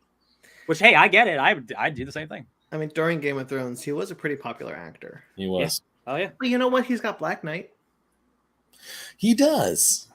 He does. He does. Whenever that comes. When he hangs up a blade for no reason. Yeah, exactly. I still think that, once again, still find it funny that he's going to be a Black Knight again. It is funny casting, yeah. Yeah. We'll also do an update on One Punch Man. This was actually from last week. I did not know this prior. I did not look too deep into this because I was so excited that Justin Lin was doing a One Punch Man movie. Mm-hmm. Well, guys, Scott Rosenberg and Jeff Parker, who are the writing team for Venom and Jumanji, and the 2 Jumanji films with The Rock, are writing it. That's 2 out of 3. That's 2 out of 3. 2 out of 3. That's 2 out of 3. I like those Jumanji movies a lot, way more than I really should. I mean, it's gonna be like the tone is there. That is the right tone. Venom might not be the best movie, but like the Jumanji movies have the right tone for a One Punch Man of like lighthearted, fun action comedy. So yeah, I don't hate that immediately. Yeah. It's not necessarily that I hate that immediately. It's just kind of like not knowing too much about the One Punch Man story, but I don't really like that Sony is only using in-house writers at this point, and they are constantly doing so. Uncharted, this like they'll get whatever director they want, but like they'll only use in-house writers. And I'm like, maybe you outsource one of these days. Maybe you get something else. Maybe you get someone else. I'm 100% in agreement with you on that. I have to imagine Justin Lin can shape any bad script into something cool. At least the action will be good, right? Yeah, that's true. It will be good. And like, not to be mean to One Punch Man or anything, but it's not incredibly complex or in depth. It's a story about a guy who punches monsters really hard. So like, you don't need. Again, no offense to these writers, you don't need someone of a higher quality to get a script done for this story. You know what I mean? Like, I think the visuals and the directing are more important. But didn't we talk about last week how it probably shouldn't be about One Punch Man? It should be about the other character. Yeah, that's true. Like, would they do this? These writers, would they do that? Yeah, no, like the main like Cyborg, who is like the second lead of One Punch Man. Yeah. He's just a dude who is a robot man who wants to be as powerful as One Punch Man. There's not a lot of. It's not. He has depth, but it's like Jumanji is a perfectly good encapsulation of like the character depth. I think. Yeah. Well. Time will tell. Yeah, if it was a different director, I would definitely care less. That's for sure. Sure. If it was like Rhett Reese, I think is the director for the first Venom and Uncharted. No, Rhett Reese is a Deadpool guy. Oh, you're right. Rhett Reese is the writer for Deadpool. But yeah, the guy who did Venom and maybe like Uncharted. He did Uncharted too. Uncharted too. No, thank you. Yeah, no, thank you. Yeah. Do you want to pull up Princess? Sure. Yeah, so going back to Game of Thrones, she said they need to redeem the end of Game of Thrones somehow, all caps. They did us so wrong. I think the best way to redeem it is just pretend it never existed. They've been trying to get a Green Hornet movie off the ground. This is a different thing. They've been trying to get a Green Hornet movie off the ground for a long time, and it looks like Universal has finally found the director in Lee Winnell. Ooh, awesome. Yeah, this is how you get me excited for a Green Hornet movie. Did you guys see that original Seth Rogen one? Nope. It's Michael Gondry, who is a really artistic French director who did Eternal Sunshine of the Spotless Mind and Be Kind Rewind. Mm-hmm. It's visually really cool. It's not a great movie, but it's got a lot of visual style. I don't care about the Green Hornet at all, but I do care about Lee Winnell. So I'm with you, Brandon. Like I'll check this out for sure. Yeah, I really like Princess Sparkle Bunny. We'll address this comment from Princess Sparkle Bunny real quickly. It says, "Is Green Hornet like the Green Lantern?" Not even in the same vicinity. Not close. Green Hornet, for those of you who don't know, is what they call. So Green Lantern, Superman, Batman. They're called capes. Green Hornet is what's called a mask. He's one of the Lone Ranger, Spider, Shadow. He's one of those lots. In fact, he's actually related to the Lone Ranger. He's like the Lone Ranger is his descendant. I read that comic, the Mask comic or whatever. The crossover comic, yeah. That was cool. Yeah, he's a rich vigilante. He's more like I would say like a Green Arrow more than a Green Lantern.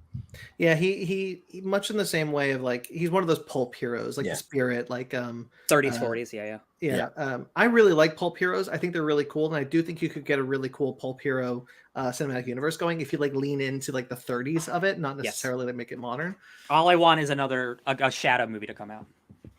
Yeah, I really like. A good Shadow movie would be awesome.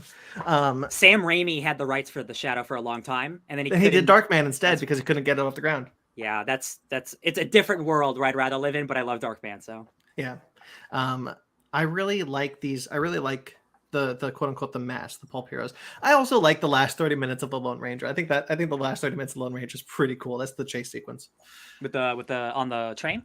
Yeah. That was originally gonna have werewolves. You know that. Would have been better with werewolves. It was the budget was twice as much, and there was originally going to be werewolves and like supernatural shit, a lot more supernatural shit. And they were like, that explains why Johnny Depp is vaguely supernatural in it. Yeah.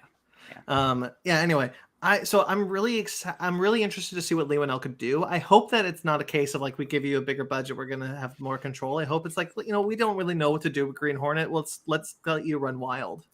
After Invisible Man, I absolutely think it's that. It's like, hey, you don't need a big budget for this. Just do what you want with it on a smaller budget. I think that's what it is. Yeah. I hope so. I really think that, look, if this does well, this could be Universal's answer to the Marvel Cinematic Universe. Like, honestly. Yeah. In a completely different way too. Yeah. Yeah. Like get really cool pulp heroes, set it. I think you got to set it in the 30s. I don't think you set it in modern day. The characters aren't as interesting either. Like they don't make as much sense in a modern scenario. No, they really don't. You give them modern technology, it doesn't work. You give them that kind of cool style technology, it gives them character, and it gives it a uniqueness. Absolutely, yeah. I think you could do something really cool, and I think Lee Winnell's the right choice. I agree. Real quickly, Princess Sparkle Bunny's comment, if you don't mind, Ben. Don't come for me like same world. No. Green Hornet did cross over with Batman 66 at one point. That's the closest the DC Comics characters have come to the Green Hornet. Mm-hmm. Oh yeah, he was the Bruce Lee as Kato. Kato, yeah, his sidekick. So yeah, hope for good. For good. Yeah. All right.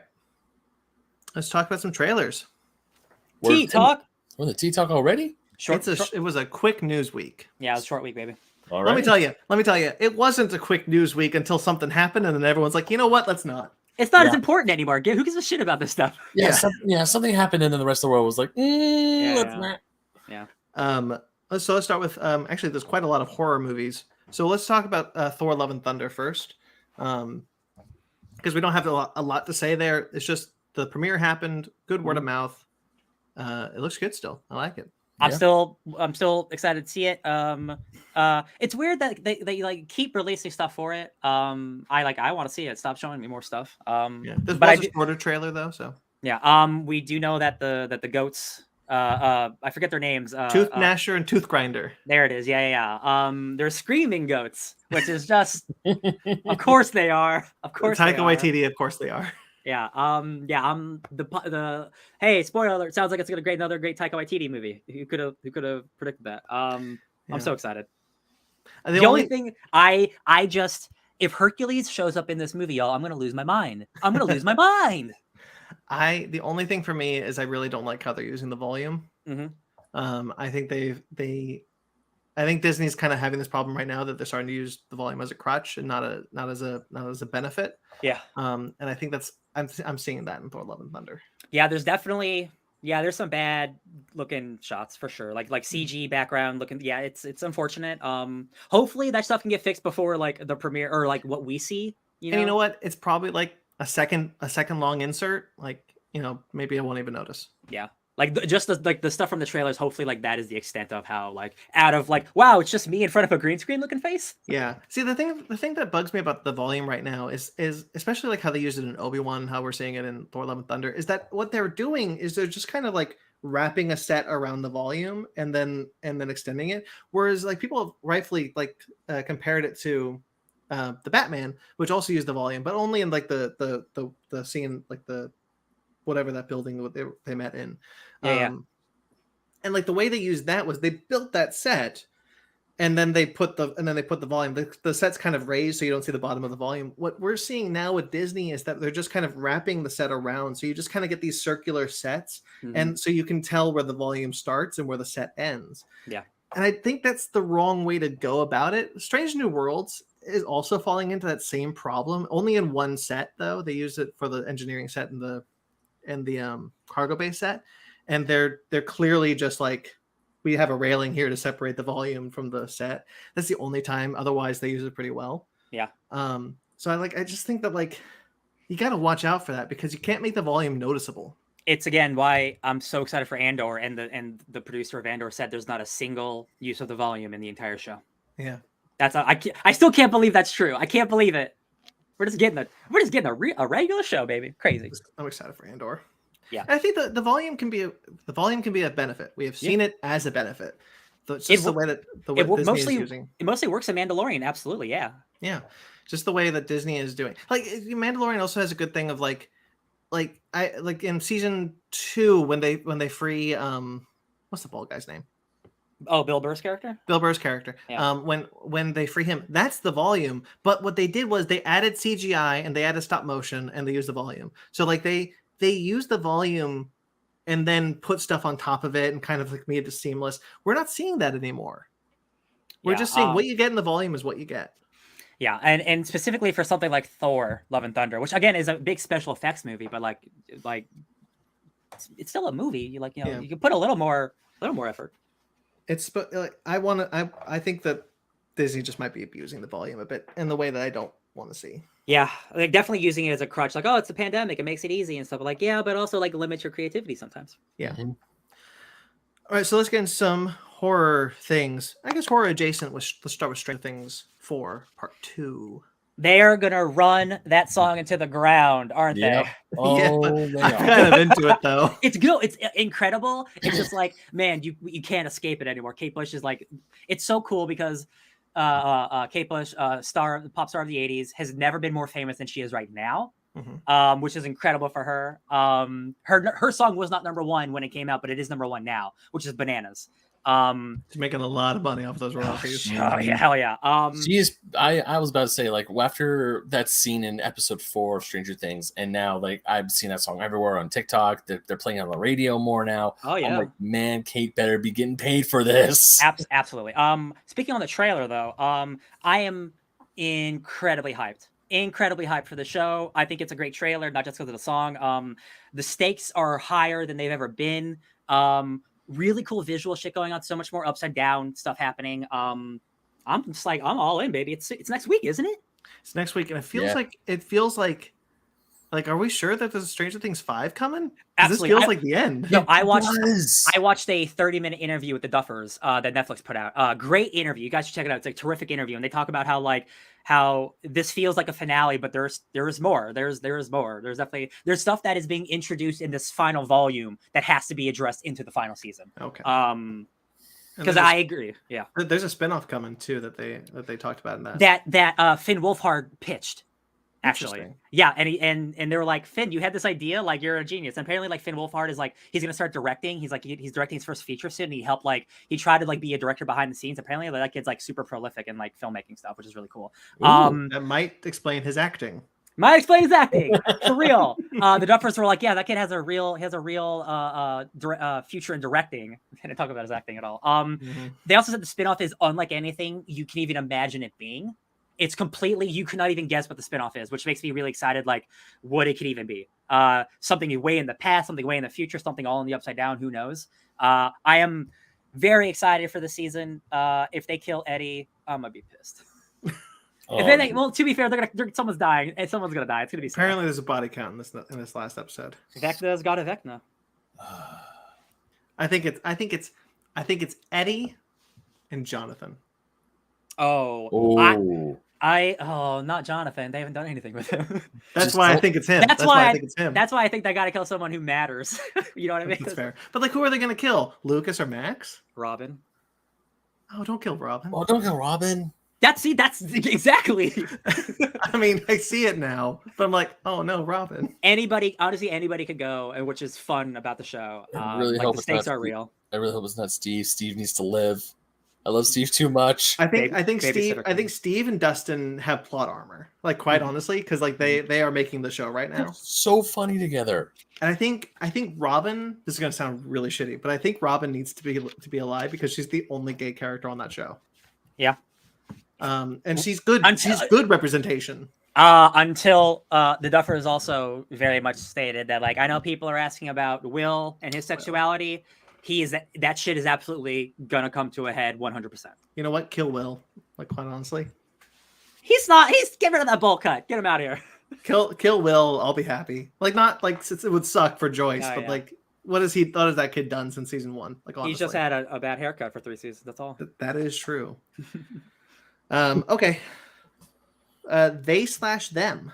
Actually, you know what? Barbarian.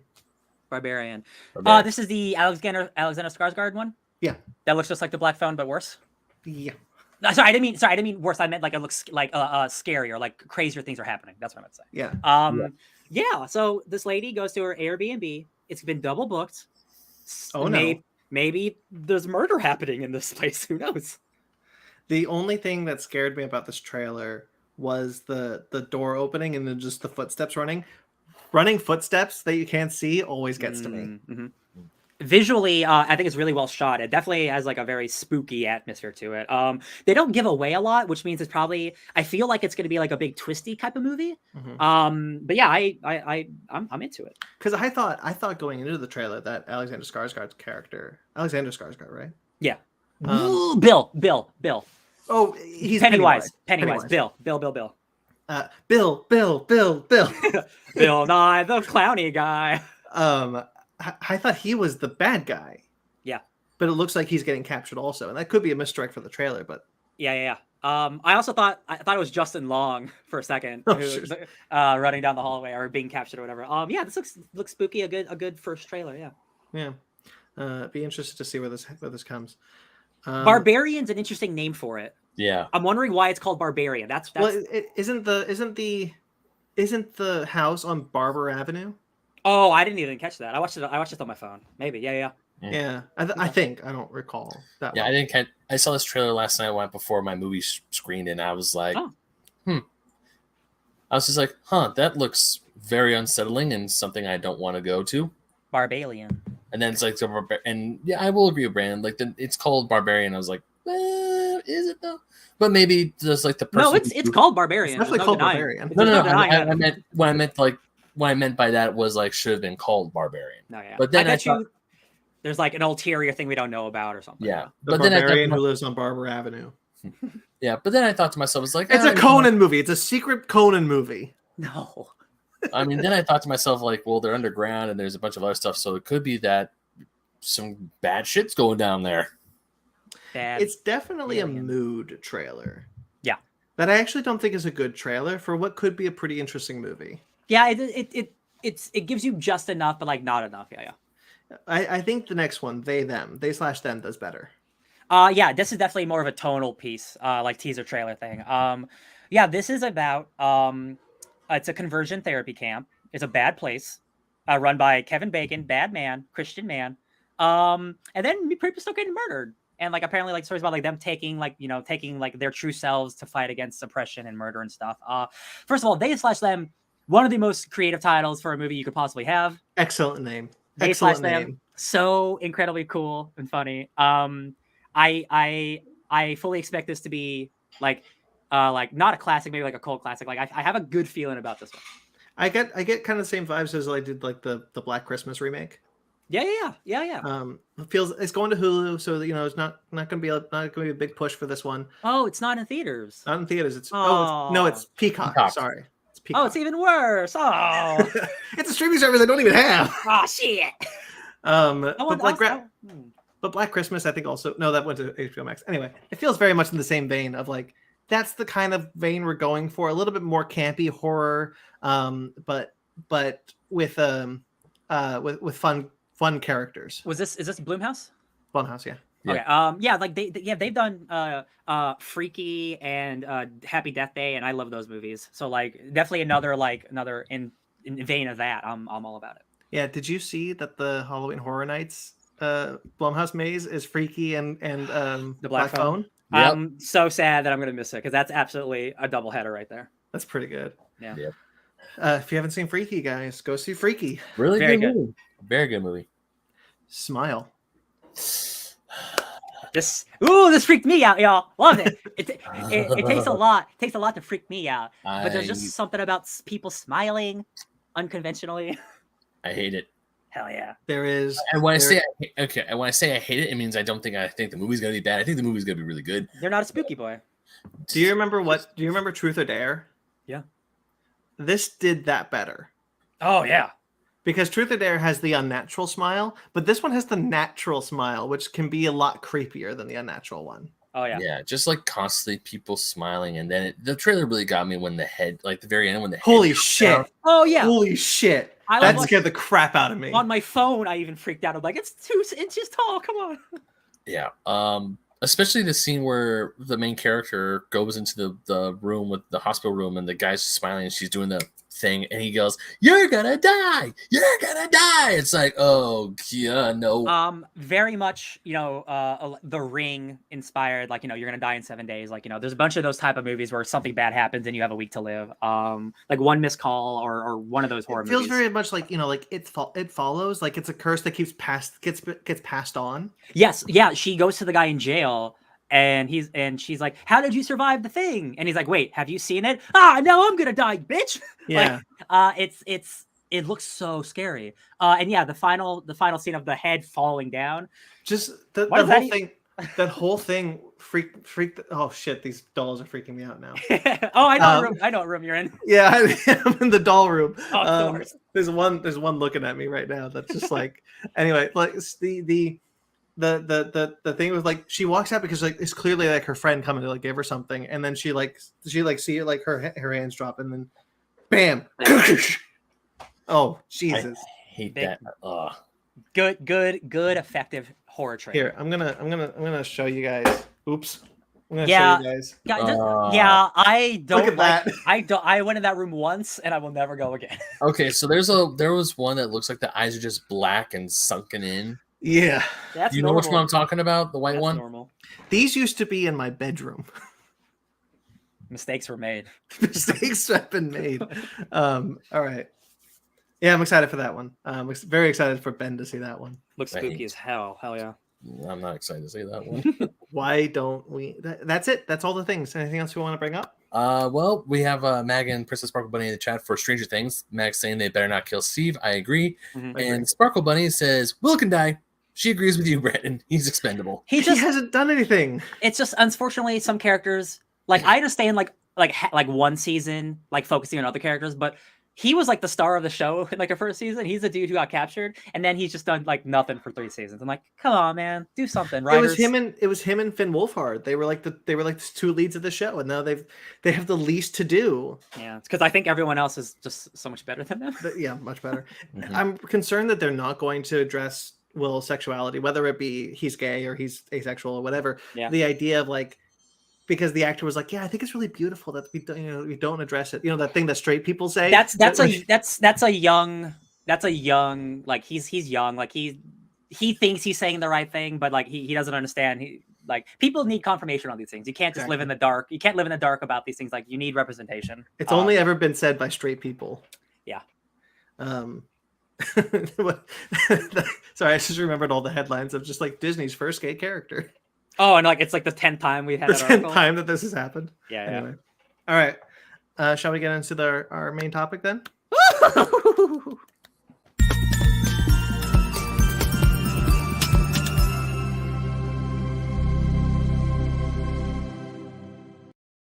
You guys hear a phone ringing somewhere? I got some balloons if you need some. We are talking about the Black Phone. Spoilers! Full spoilers for the Black Phone. Blumhouse, Scott Derrickson's new film. Best film?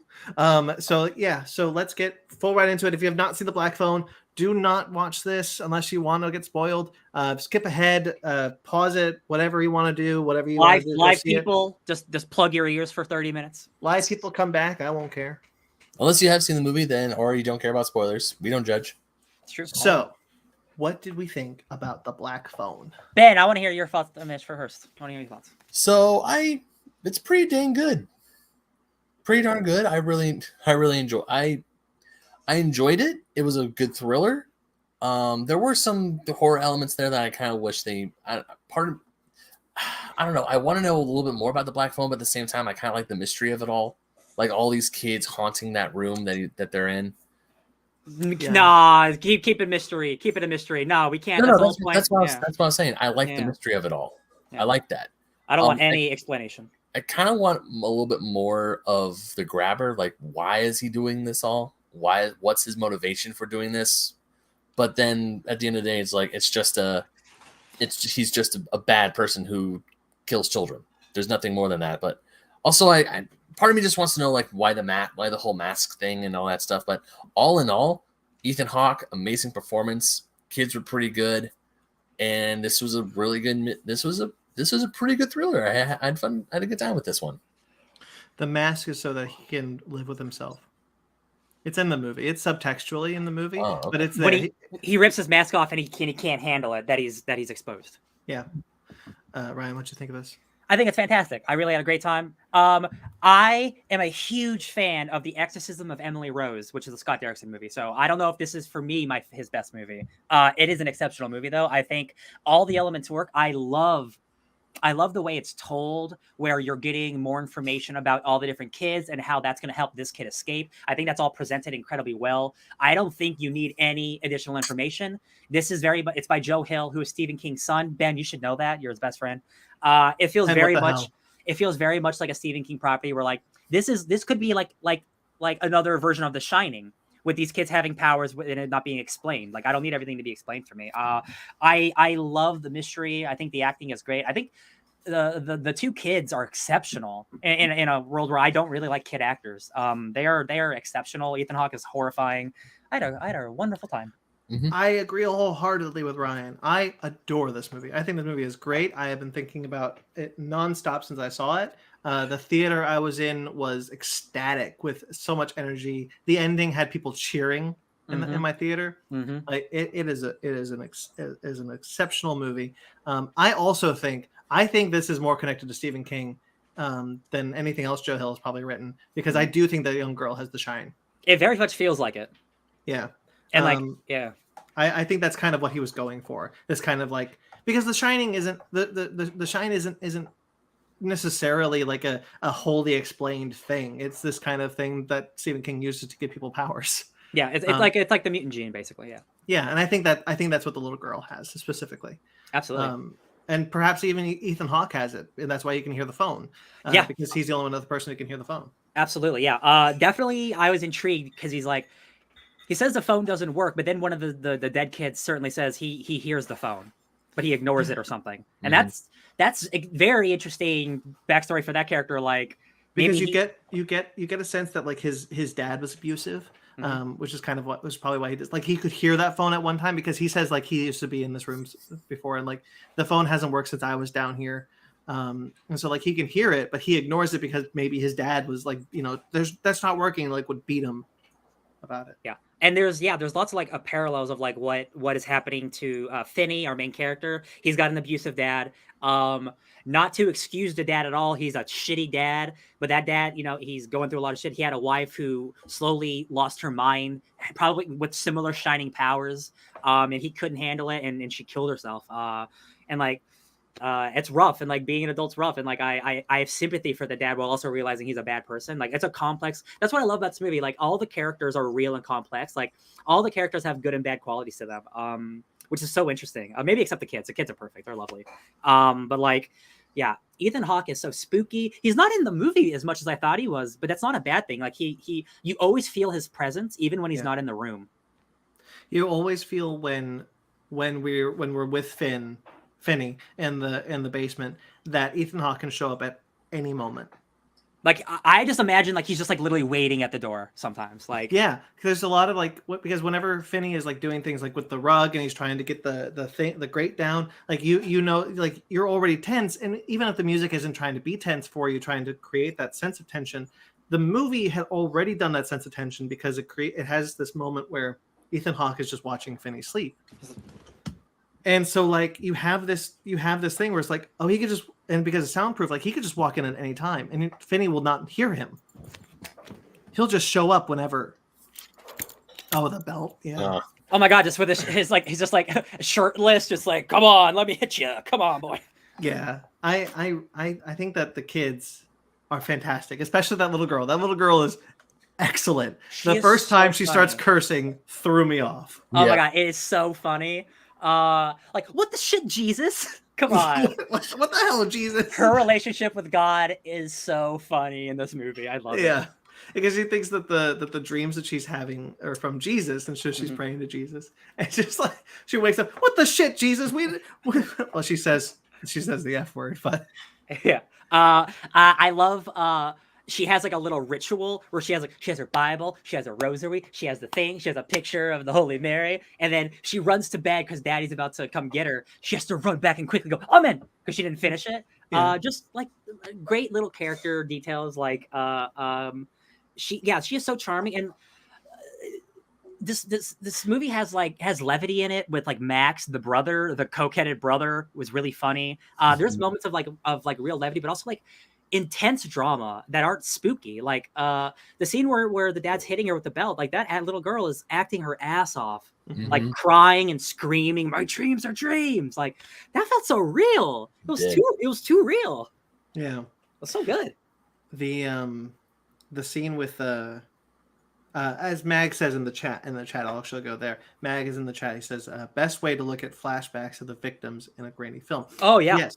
What I think this movie does very well is it introduces us to two of the grabber's victims before the grabber gets him. The baseball player and the boyfriend. Robin.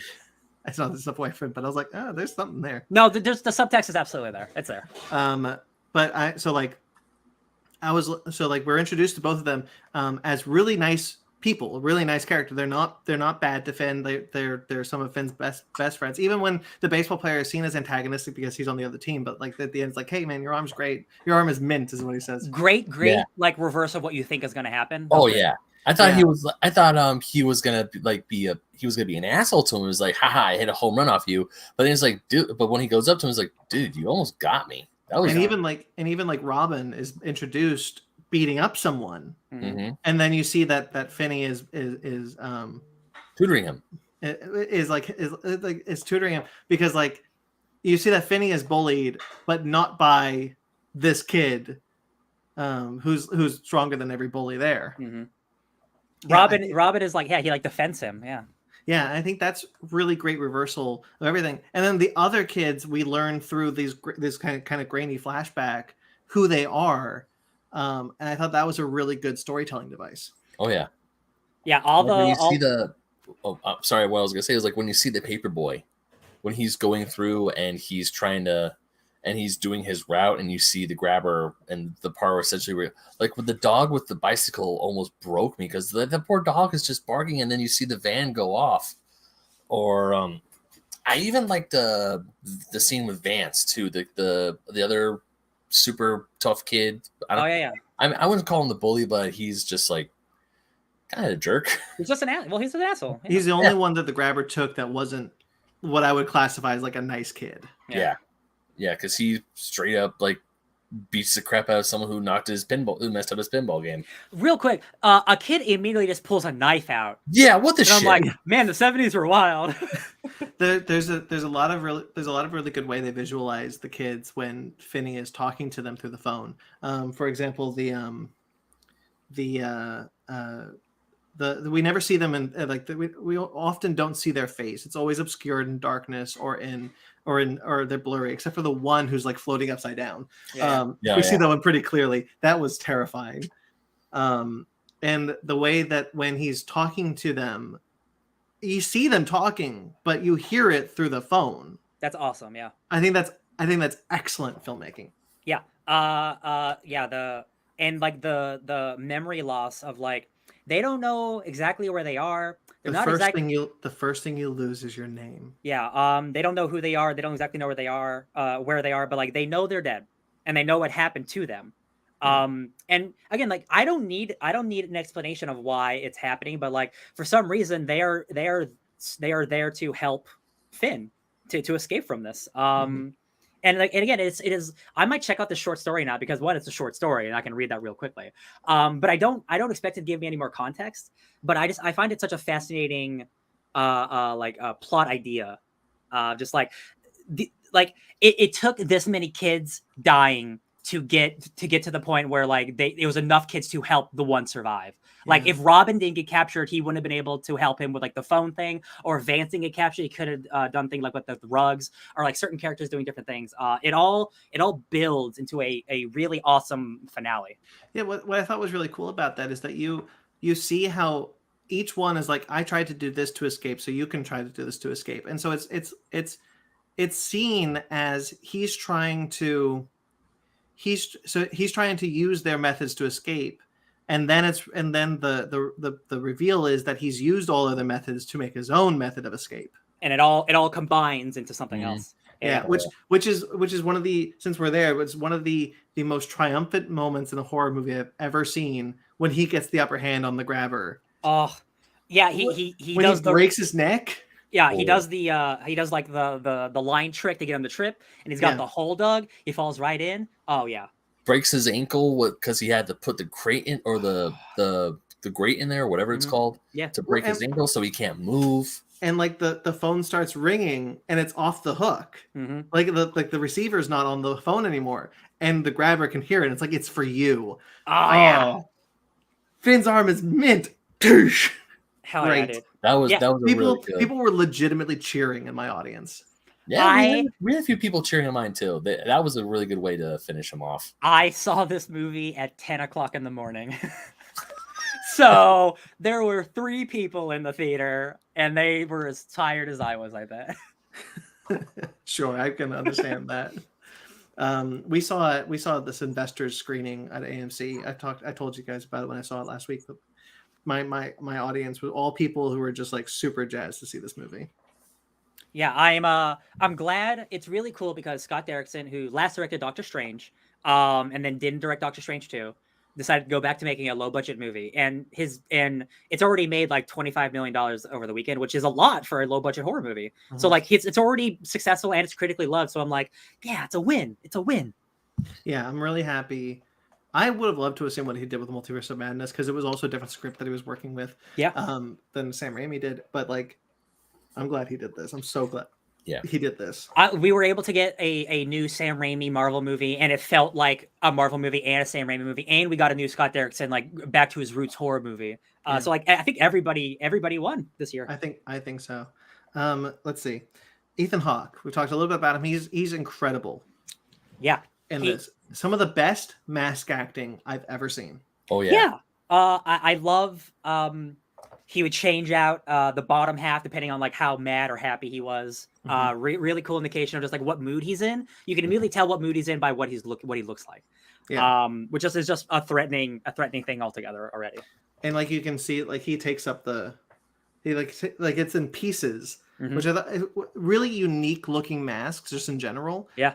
And the fact that they were in pieces that you could just interchange the pieces was really excellent. Yeah. The reveal that his coked out brother was actually on top of Finney the whole time. What a great, incredible reveal. And there were only 3 people in my audience, but when it did the zoom down into the basement, everyone went, oh, little like that's like it reminded me of the Malignant reveal where the lady crashes through the house. Oh yeah. Everyone's like, oh, it's such a good reveal. That was a really great reveal, actually. Yeah, Max is such a fun character, like that dude. He's got the Pepe Silva coke board. I'm like, I'm gonna figure this thing out, and then he looks, and it's like, oh, it's my street. Wait, it's mine? Is it mine? Oh, yeah. He was a really funny character when he goes down there and he's just like, okay, so what we're gonna do is and he's like super high and he's not equipped to deal with this thing. I can't even imagine like being coked out of your mind.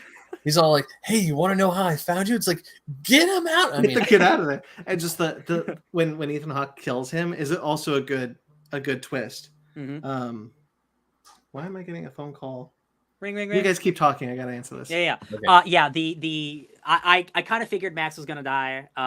It felt appropriate for the movie, but like it was still like shocking. And even though Ethan Hawke was like, or the grabber was like, you made me kill my own brother. Like I don't think he really felt that bad about it. That was just like he had to say that to do the emotion of it.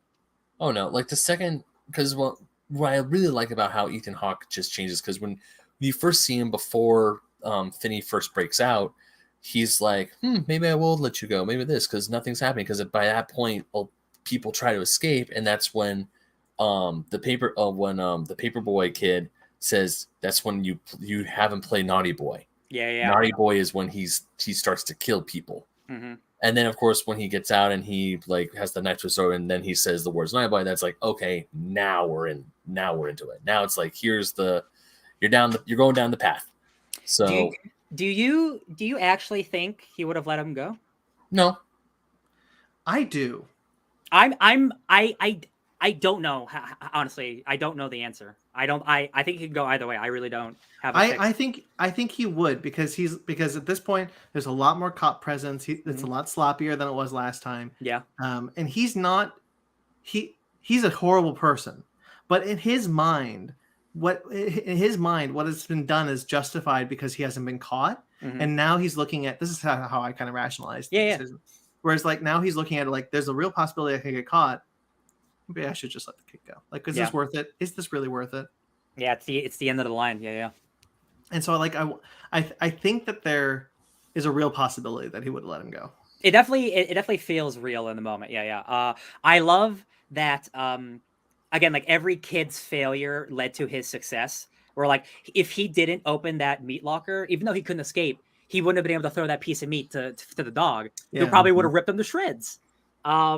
Just such good little moments. I like the detectives talking to the little girl. Again, I think that little girl is just so fun. Oh, the dad, the drunken dad, Balder from God of War.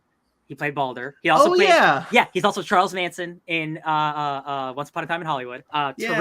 Terrific actor. He's also in the CW Lost. as a villain. He's also on Lost. Yeah. He played Psycho Pirate, I believe, in the CW shows. Or somebody. Man, remember when Psycho Pirate was supposed to be important? Yeah, I sure do. Let's tangent there. No. I like this movie that it's like it's tight. It's like an hour 45, right? Like there's not a lot of fluff. Everything makes sense. I love the girl's dreams that it's not like an exact thing. It's like a vision, and she doesn't know. And she's like every day she goes bike riding to find the house. And it ends up not being the right house anyway, but like it is the right house. All that stuff I think is written well. The reveal that it wasn't the house, like almost crushed me. I was like, oh my God, in the wrong house. I at the end was convinced it was going to be a twist that he actually was dead the whole time or something. When Yeah. with that reveal, with the kids being, when they found the basement full of the kids, I for sure thought, oh, this is not, he is dead. Yeah. This is too late. We're watching a flashback or something. But it wasn't. It was just like a connected house, and I'm like, oh, thank God. Yeah, I think this film has a really great triumphant ending. You put this kid through hell, and like that's the thing. But it kind of twists the knife a little bit with the reveal that there's a second house. And it kind of goes it kind of recontextualizes what the ghosts were trying to do to the girl when because they're like, yeah, we don't want you to find the kid. We don't want you to find Finney. He's got this. He's gonna get out. We want you to find us. Yeah. Let us leave. Let us have salvation. Yeah. Yeah. I think that was a great way to do that. Oh yeah. Yeah. I think this movie, honestly, like I think this movie rules. And you're right, Ryan. It is tight. There's no fluff. It is beat. And it takes a while to ramp up to the scary, but I think every horror beat works. Like when the bully gets like yanked through. To the dark, into the darkness. Yeah. Oh, yeah. That got me. Yeah. I it's certainly, I wouldn't say it's more atmosphere than I think it is like jump scary. But I prefer that more than anything. Like the sense of dread of like, I don't know what's going to happen is always more frightening than just like a bird jumping out at me. There were definitely times when Finney was climbing up to get to the gate to open up the window. There were many times where he was doing stuff like he was like trying to dig through the wall to get to the freezer. I was watching this like really intense, thinking like, is the grabber going to come in? He can come in at any moment, and Finn would be caught, and then he'd probably die. So when he escapes, I was like, oh, is this movie going to go in a different direction than I thought it was? And then he gets him, and he's like, if you move, I'll gut you like a pig. And then the lights come on and no one comes outside. I'm like, we were so close. We were so close. Oh my God. And naughty boy. It really helps. Like everything in this movie, like really, like the audience is in this journey with Finn. Like he is like, we are with this kid the whole step of the way. When those lights turn off, we're heartbroken because we want this kid to live. We want this kid to survive. Oh yeah. And I think that's what really works for me in this movie is that, you know, a lot of the time horror movies, it's really easy for horror movies to get really nihilistic and kill them. And we end in a bad place. Look at Halloween Kills. Yeah. And so we end in a bad place. And so like what I think was very successful about this one, and I think is also the James Wan style of horror, because, you know, James Wan also produced Sinister, which was a Scott Derrickson film, where it's a James Wan style of horror that the bad guy needs to lose, the good guy needs to win. Like you need to give that audience the catharsis. You need to give the audience the victory. Because that's what makes a lot of those older horror movies work so well.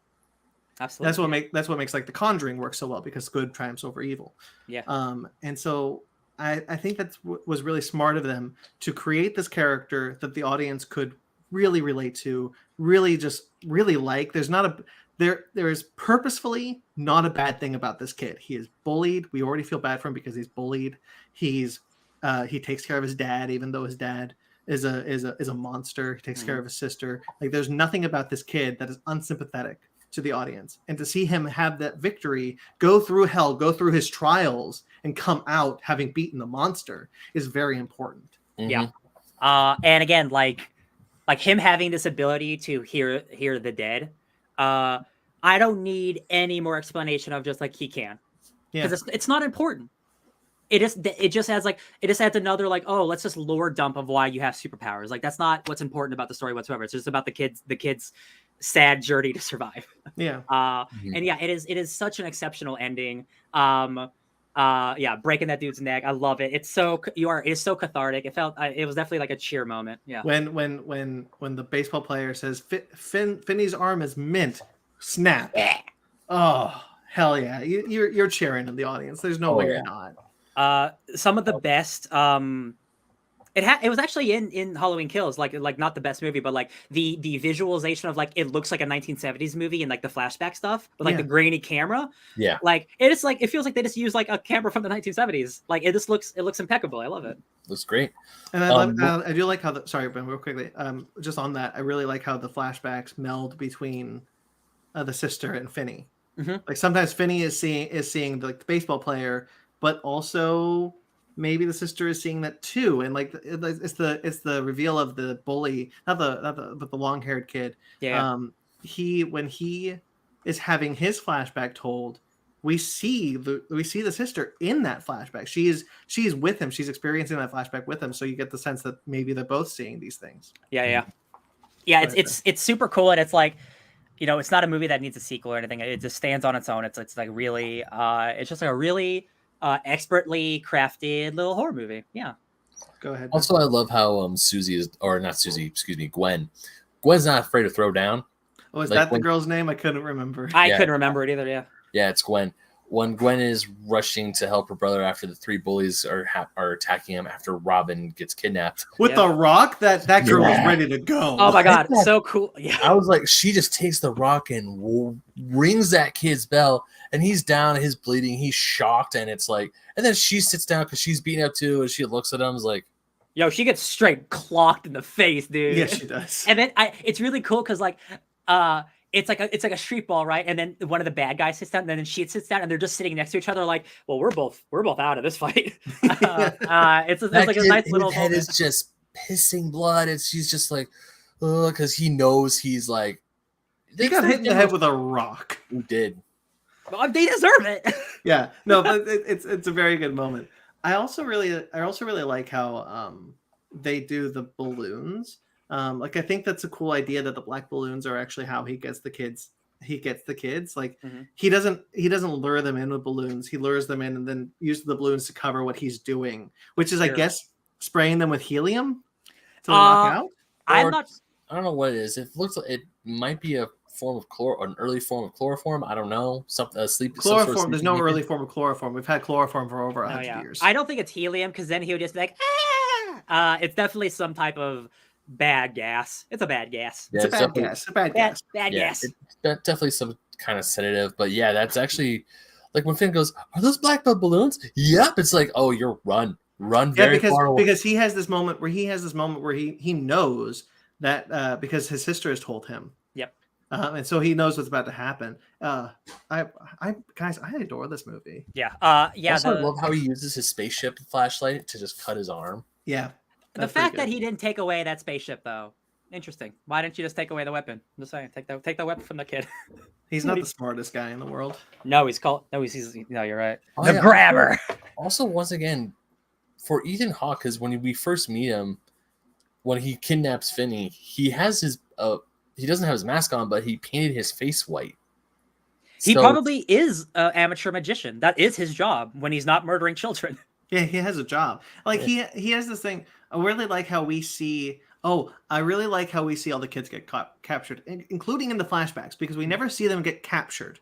We always see the black van, and then it fades out. Yeah, I think that's very effective. Yeah, I agree. Yeah, love it. Love it. Mm-hmm. I don't know if I have much more to add other than how much I like this movie. No. No. Ethan Hawke, very effective. It's amazing how much you can do with just like a voice and like, just like the way you present yourself. And like the way he just tilts his head, and it's like very, very, very good shit. Why don't we rate it then? Ryan Leopoulos will give this a 9 out of 10. I think this is a very, very good movie. If you like horror movies, and you listen to this review, it's still worth checking out. Like the triumphs are way better seen on screen than described. Ben? Yeah, I give it a 9 as well. Really solid film. Keeps you on the edge of your seat. I never felt bored an entire time. I was always curious as to what was happening. Even when we go from Finney to Gwen and back again, I was always curious and I was always engaged of what the characters were doing. So, yeah, and also the scene with Robin telling him how to throw a hit. I love that scene. Oh yeah, like step back, jump, step back, hit. Loved it. Yeah. Yeah. Really good scene. Definitely boyfriends. No, for sure. No, like the subtext is there from the beginning. The bullies call him a homophobic slur. Robin comes in, they have clear chemistry. And then when Finn talks to him on the phone, he's like, Robin, I'll be with you soon. Like he's about to die. And I'm like, man, that's so tragic. Like, no, there's definitely some early romance happening. I don't think they even realize. I agree with you. Yeah. was going into this review as a 9. I was like, this is a solid 9. But you know what? I'm gonna go 9.5. Hell yeah. All right. I like this movie a whole lot. Honestly, it might be one of my favorites of the year. That's good. Man, this top 10 list is getting crazy. It really is. It's What gonna a be good, what a good year. What a good year. Love it. All right, shall we book club? And Book club it up. begin.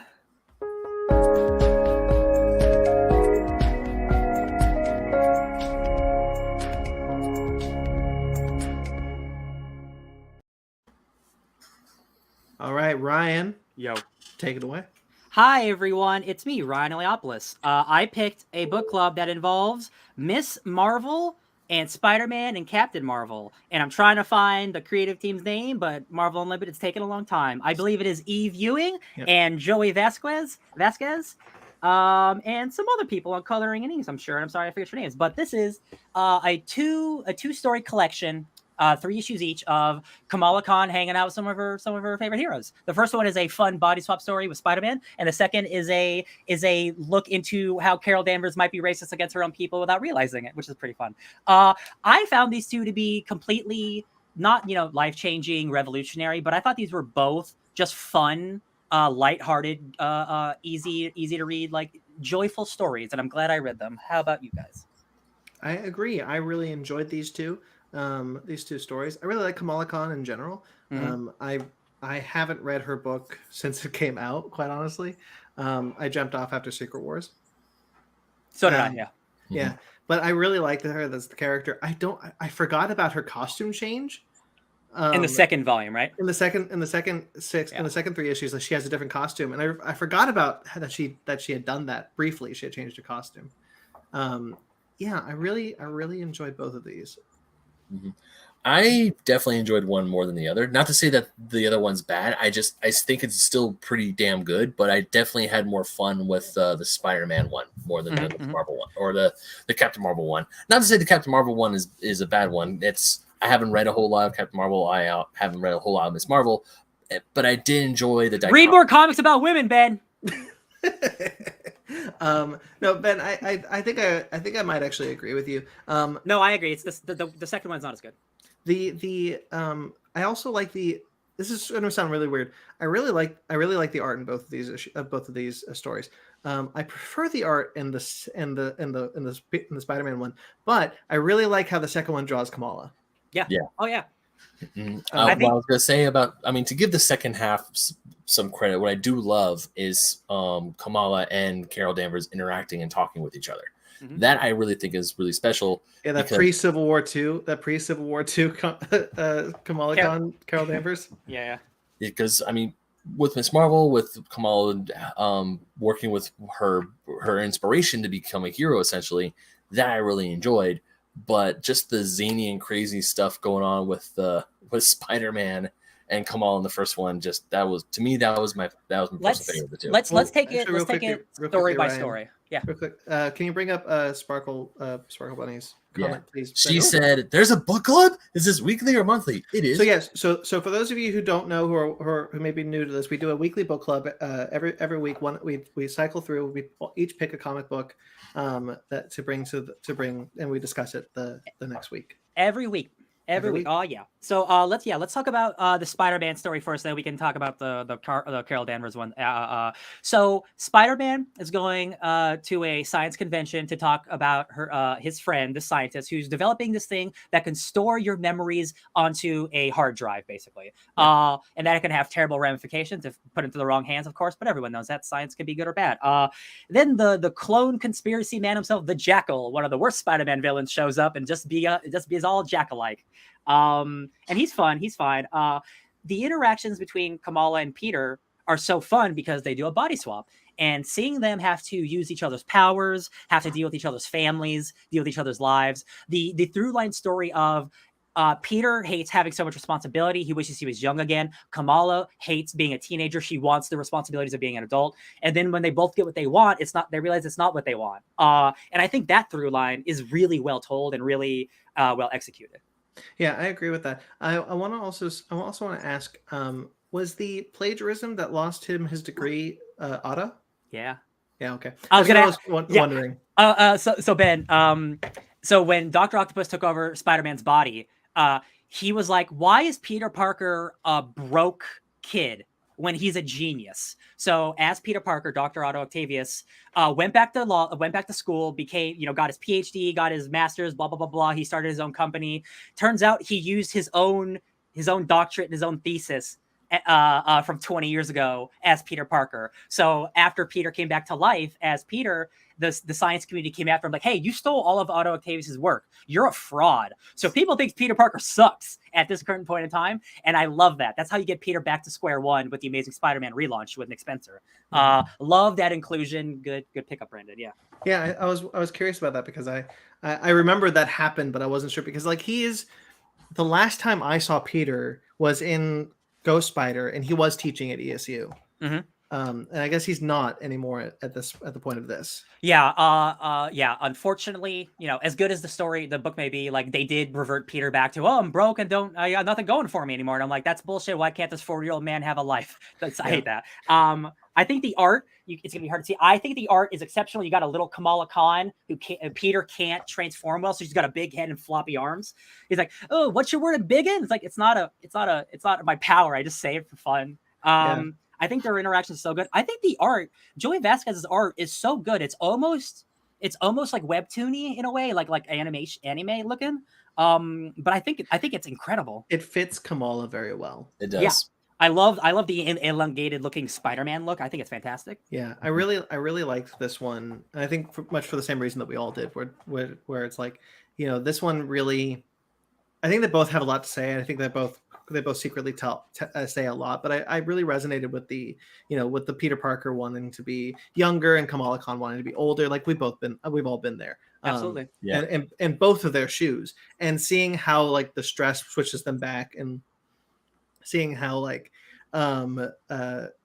Peter has to deal with. Peter has this one bit. It's like, I'm coming, Mom, Mommy. Yeah,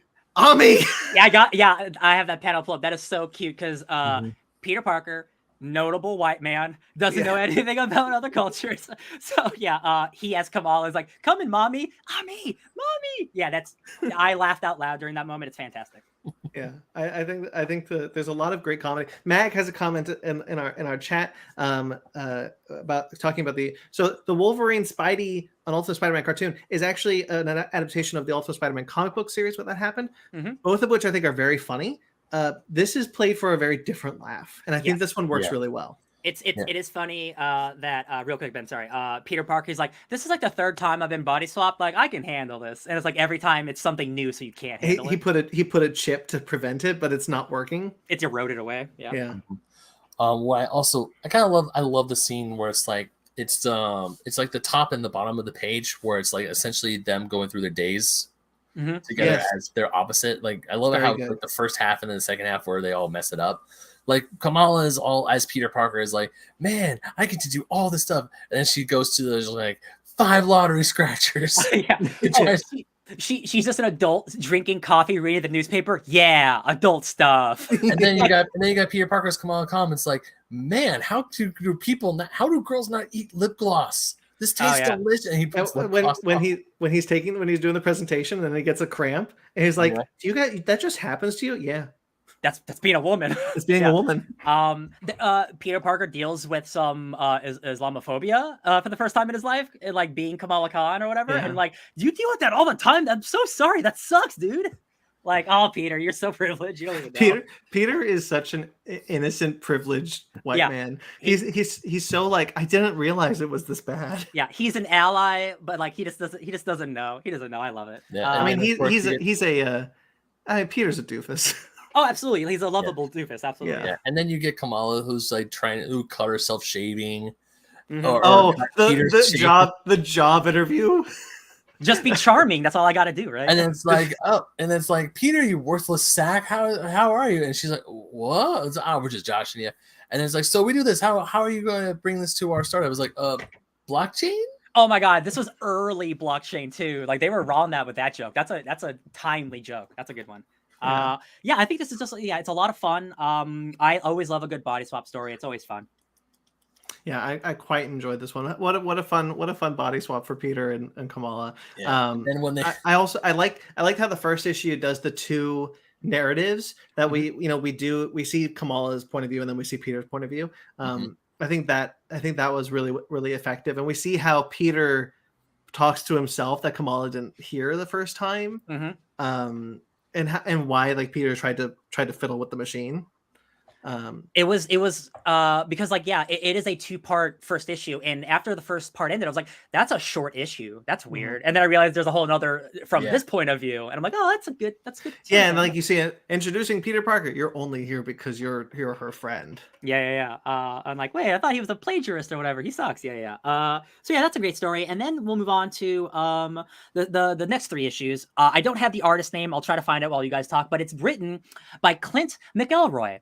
And this took me as a surprise because Clint McElroy is an old man. But what's significant about Clint McElroy is he was a comic writer from the early 90s. He worked on I think Top Cow and Green Arrow stuff.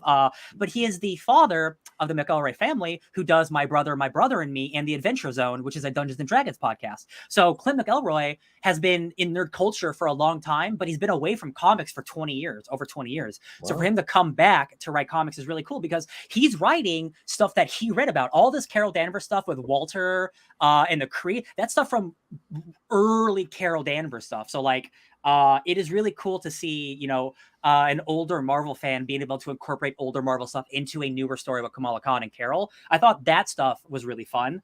I will say sometimes you can tell it's a 65-year-old man writing a teenage girl. That's the only problem I really have. Sometimes the dialogue is a little I don't know if you know what kids sound like sometimes. I think he's got a good voice for Carol. Yeah.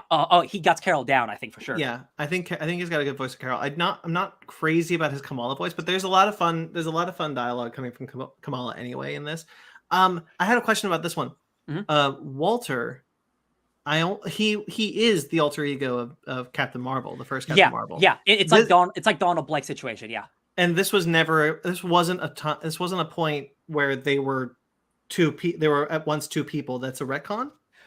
No, so Walter basically his plane crashed, or whatever, and he was supposedly dead, and he took over his identity. Oh, I see. Okay. So Walter is like, hey, I'm back, and I've been here. I'm gonna fix everything you did to me. I wasn't sure if that was I figured the reveal that he was still alive is new for this, but I wasn't sure if it was always the case that they were 2 different people. No, yeah, it's very much a situation of he used his identity to be undercover, basically. Right. Yeah. I really like there's a bit in the first issue when he calls Captain Marvel Carol and he calls Miss Marvel Kamala, and I really love how they don't linger on that moment until the second issue when Carol's like, honey, he calls you Kamala. I didn't even catch that either. I was like, oh, that is weird. How does he know this teenage girl's name? He's a spy. Yeah. He's spying on her. I think the story itself is really, really cool. I love the idea of this human being who the Kree destroyed his life. So he's going to use their own technology in every way possible to fight them back and to take away all of their powers or whatever he's going to do. And I think the most fun is it's Carol Danvers realizing she's racist. And it's so great because it's Carol hey, Kamala, I'm going to help you. I'm going to show you about representation of this Pakistani scientist and blah, blah, blah, all this stuff. And I'm doing great, but she doesn't realize she has her own internal problems with her own people without realizing it. I love the idea of Star Force Blue, this new version of Star Force who are we're Star Force, they're assassins, they come to kill you. But this new version of Star Force no, we're here to bring justice. And Carol's murderers, you're all gonna murder. And Carol, simmer down, bro. Yeah, go ahead. I love that line where they're where Carol and Walter are trying to figure out the battle plans. Oh, they're gonna do this, and Kamala's just well, what if they don't do this? She's like, they're gonna hit squad, they're gonna do it, and then you just hear that knock on the door, or they'll just knock. Yeah, I like the reveal that they're invisible until they need to be part of this whatever trial they're doing. You see Kree unibands. Mm-hmm. Maybe something like that's showing up in a current show we're talking about. Maybe it's pretty cool. I love that. Yeah. Who knows? I love that they have to go to Wakanda for something, and Shuri's like, "Hey, you could use this ship. Just bring it back with a full tank of gas." I'm like, Yeah. "What? That's Wakanda. What are you talking It's about?" like we're going to the Smoky Mountains. I don't know you have volcanoes in Wakanda. We don't. I don't know why they're called that. yeah. I think some of the comedy, Clint McElroy is like a more comedic writer. Again, like he does like a D&D podcast with his kids. So like I think the writing overall is pretty fun. Just Kamala sometimes feels, like she says some things like, oh, that doesn't feel like something he would say. I love all the inclusions of old Kree technology. You see like the mandroids, you see the sentries, and those are all old school. Like it's gonna be hard to say. Like the Kree giant sentry robot. Like, is that a sentinel? It's like, no, it's not a sentinel. They just look the same. I think that's just really funny. The stuff with Walter, I think, works out and it is pretty funny. I like Star Force as a new team. Overall, yeah. Star Fox gets a mention, who we just met in Eternals. Yes, the dirtiest joke in a Marvel thing in a while. Talk about see Star Fox's room under a black light. Okay, I have to say I love that line where because Kamala's all like, "Oh, you mean the video game? Bruno has that coming with a Rumble Pack, right?" And Carol's like, no." Wrong Star Fox. Wrong Star Fox. I thought you would like that. I would. This is great art actually. When Indigo, the leader of Star Force, is like, Captain, you are in the wrong here. You can't beat all of us. Use your head. Oh no, I didn't literally mean. And she headbutts her. Oh, really good kinetic art right there. I think it's really great. And even though Carol learns her lessons, Kamala's like, "Oh my God, Carol, I'm so proud of you." And she's like, "Don't push it. Don't get crazy." Yeah, I'm really learning on my own time. I really like seeing. There's a couple of things about this. Like, it reminded me of the Carol Danvers retcon, where that she is half Kree. I'm not crazy about that. Yeah, but I do really like seeing Kamala and Carol as friends. Mm-hmm. It makes me really excited to see them in the Marvels. Oh yeah, me too. Because I think that was something they did shy away from for honestly, I think rightfully a while with Kamala. And she didn't meet Captain Marvel right away. Yeah. And as she started to meet her idol, she became her friend. And I think that's a really good story beat just in general for Kamala. And I really like how they explore that really just like carefully in here, because you realize in the beginning Kamala was hired by Carol to look after this thing. Mm-hmm. And to look after this warehouse, this damage control warehouse. I think that's all. I just really like seeing that relationship continually explored like that. Yeah, and in both these stories, you see her parents show up again, and they're always fun characters to have. Yeah, I think this was a very fun, brisk look into more of Kamala Khan, which is just what I wanted to do. Yeah. All right, it's my turn next week. I don't know what it is, unfortunately. Hell yeah, we got time. I need to see my books in order to figure out what I'm going to do. We got time. I was thinking about doing the Darth Vader one, the Mon Cala one, but I don't think I will. No, be more original. Okay, so yes, Star Wars. No, I'm kidding. All right. So next week, we don't know what's happening next week. We got a gap week before Thor. So guys, think of some topics. Maybe we can do something fun. Yeah. Sparks, I'm pretty sure you're probably listening at this point. On your way back from your cabin in the woods. So if you got a topic thinking of, if you're thinking about a topic, go ahead. Okay, so guys, that'll do it. I just want to say I did this entire podcast completely sober for the first time in months. Hell yeah, baby. Me too. I've been dude. Sobriety is awful. It sucks, man. Let me tell you, shitty. I forgot my gummies. Yeah, it happens. I'm always, actually, that's not. I was gonna say I'm always sober, but that's a lie. You're far more sober than we are, though.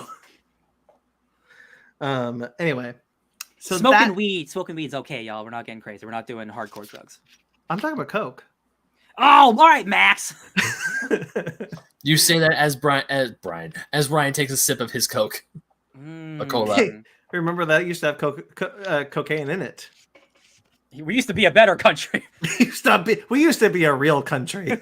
We had cocaine in our sodas. Yes, I'm talking about my edibles. Also, I'm driving back tonight. I don't want to be high doing that. So fair. That's wise. That's it, guys. Congratulations to Ryan and I for doing this episode completely sober. Woo! All right, so that'll do it. Guys, thank you so much for joining us today. This morning, I know it was earlier than our time. Probably a welcome change for some people in the chat.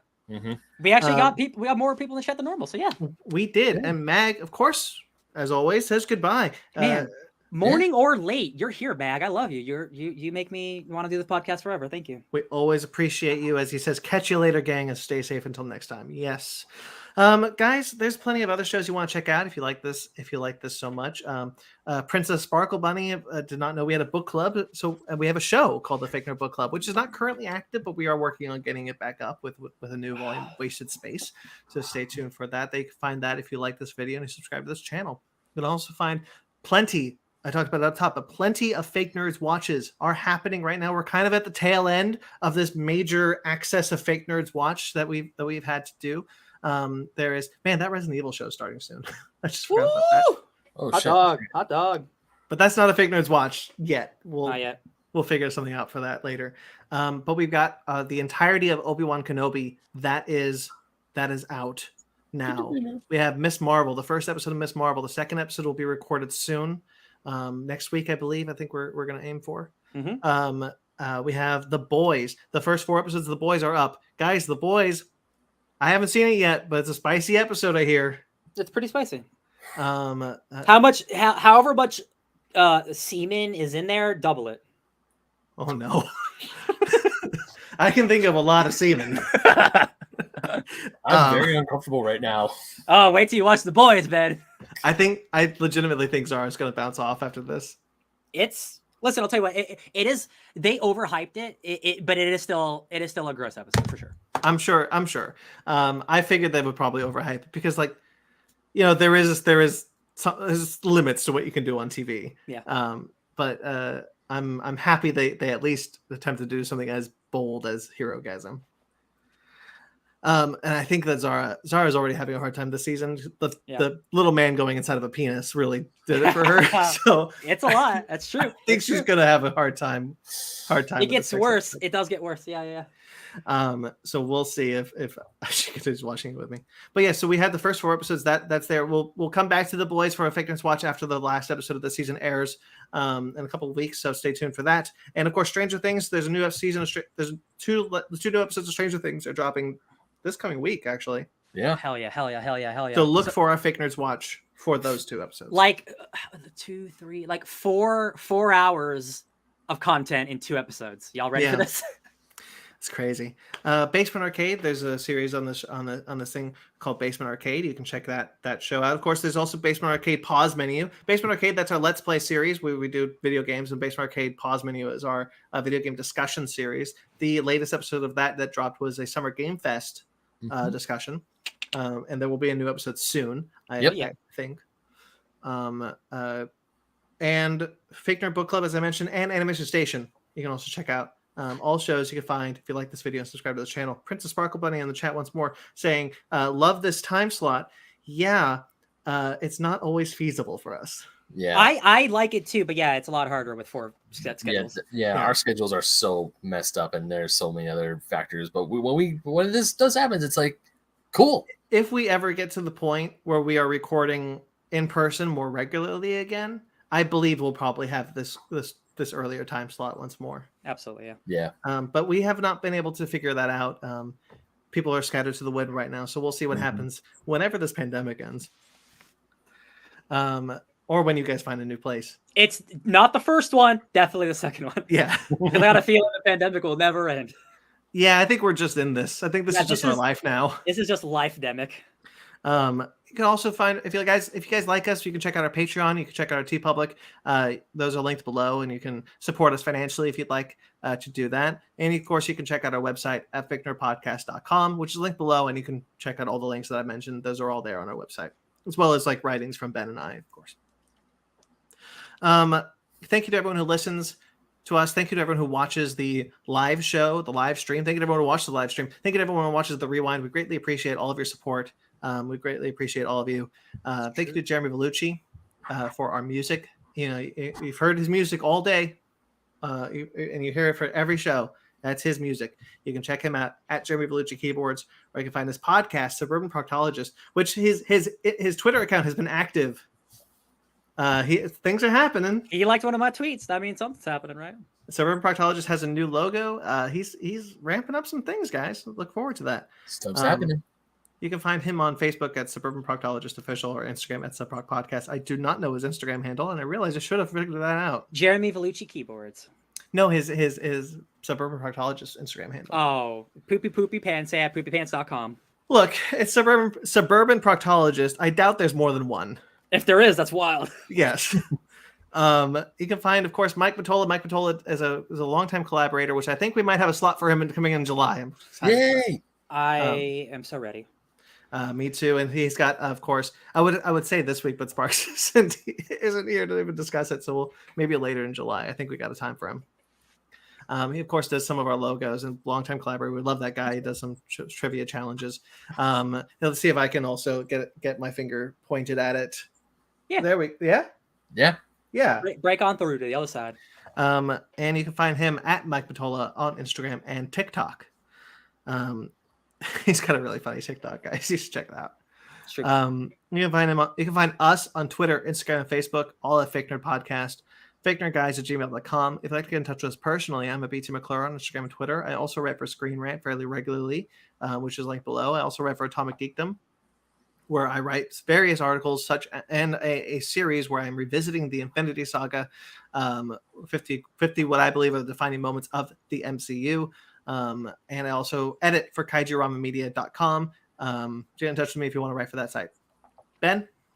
You can find me taking a nap at BenMaga27 on Instagram, Twitter, and TikTok. You can also find me writing for Old School Gamer Magazine, Fusion Gaming Magazine, and of course, GoNintendo.com. My newest Go Nintendo piece is down below, so go ahead and check that out. And if your next TikTok isn't you taking a nap, I'm going to be very upset. TikTok on the clock. Hard for me to record a TikTok and edit that while I'm taking a nap. People do it. They take a fake nap and they record themselves. All right. But what else was I gonna say? Oh yeah. Also, you can possibly find me streaming at twitch.tv/BenMagna27 on Tuesdays and Saturday mornings at 2:00 in the morning. I'm going to try and possibly get back into Elden Ring this upcoming Tuesday morning. But Very cool. Who knows? I put a poll on my Twitter. That's why I was playing Shredder's Revenge last week, because people were like, Shredder's Revenge. So I'm like, all right, people spoken. It's the new hotness. Ryan. Hey, y'all. You can find me diverging the timelines of Final Fantasy VII at DJ Tony Snark 616 on Twitch and YouTube. Twitch Live or YouTube for the VODs, video on demand. Boop, boop, boop, boop.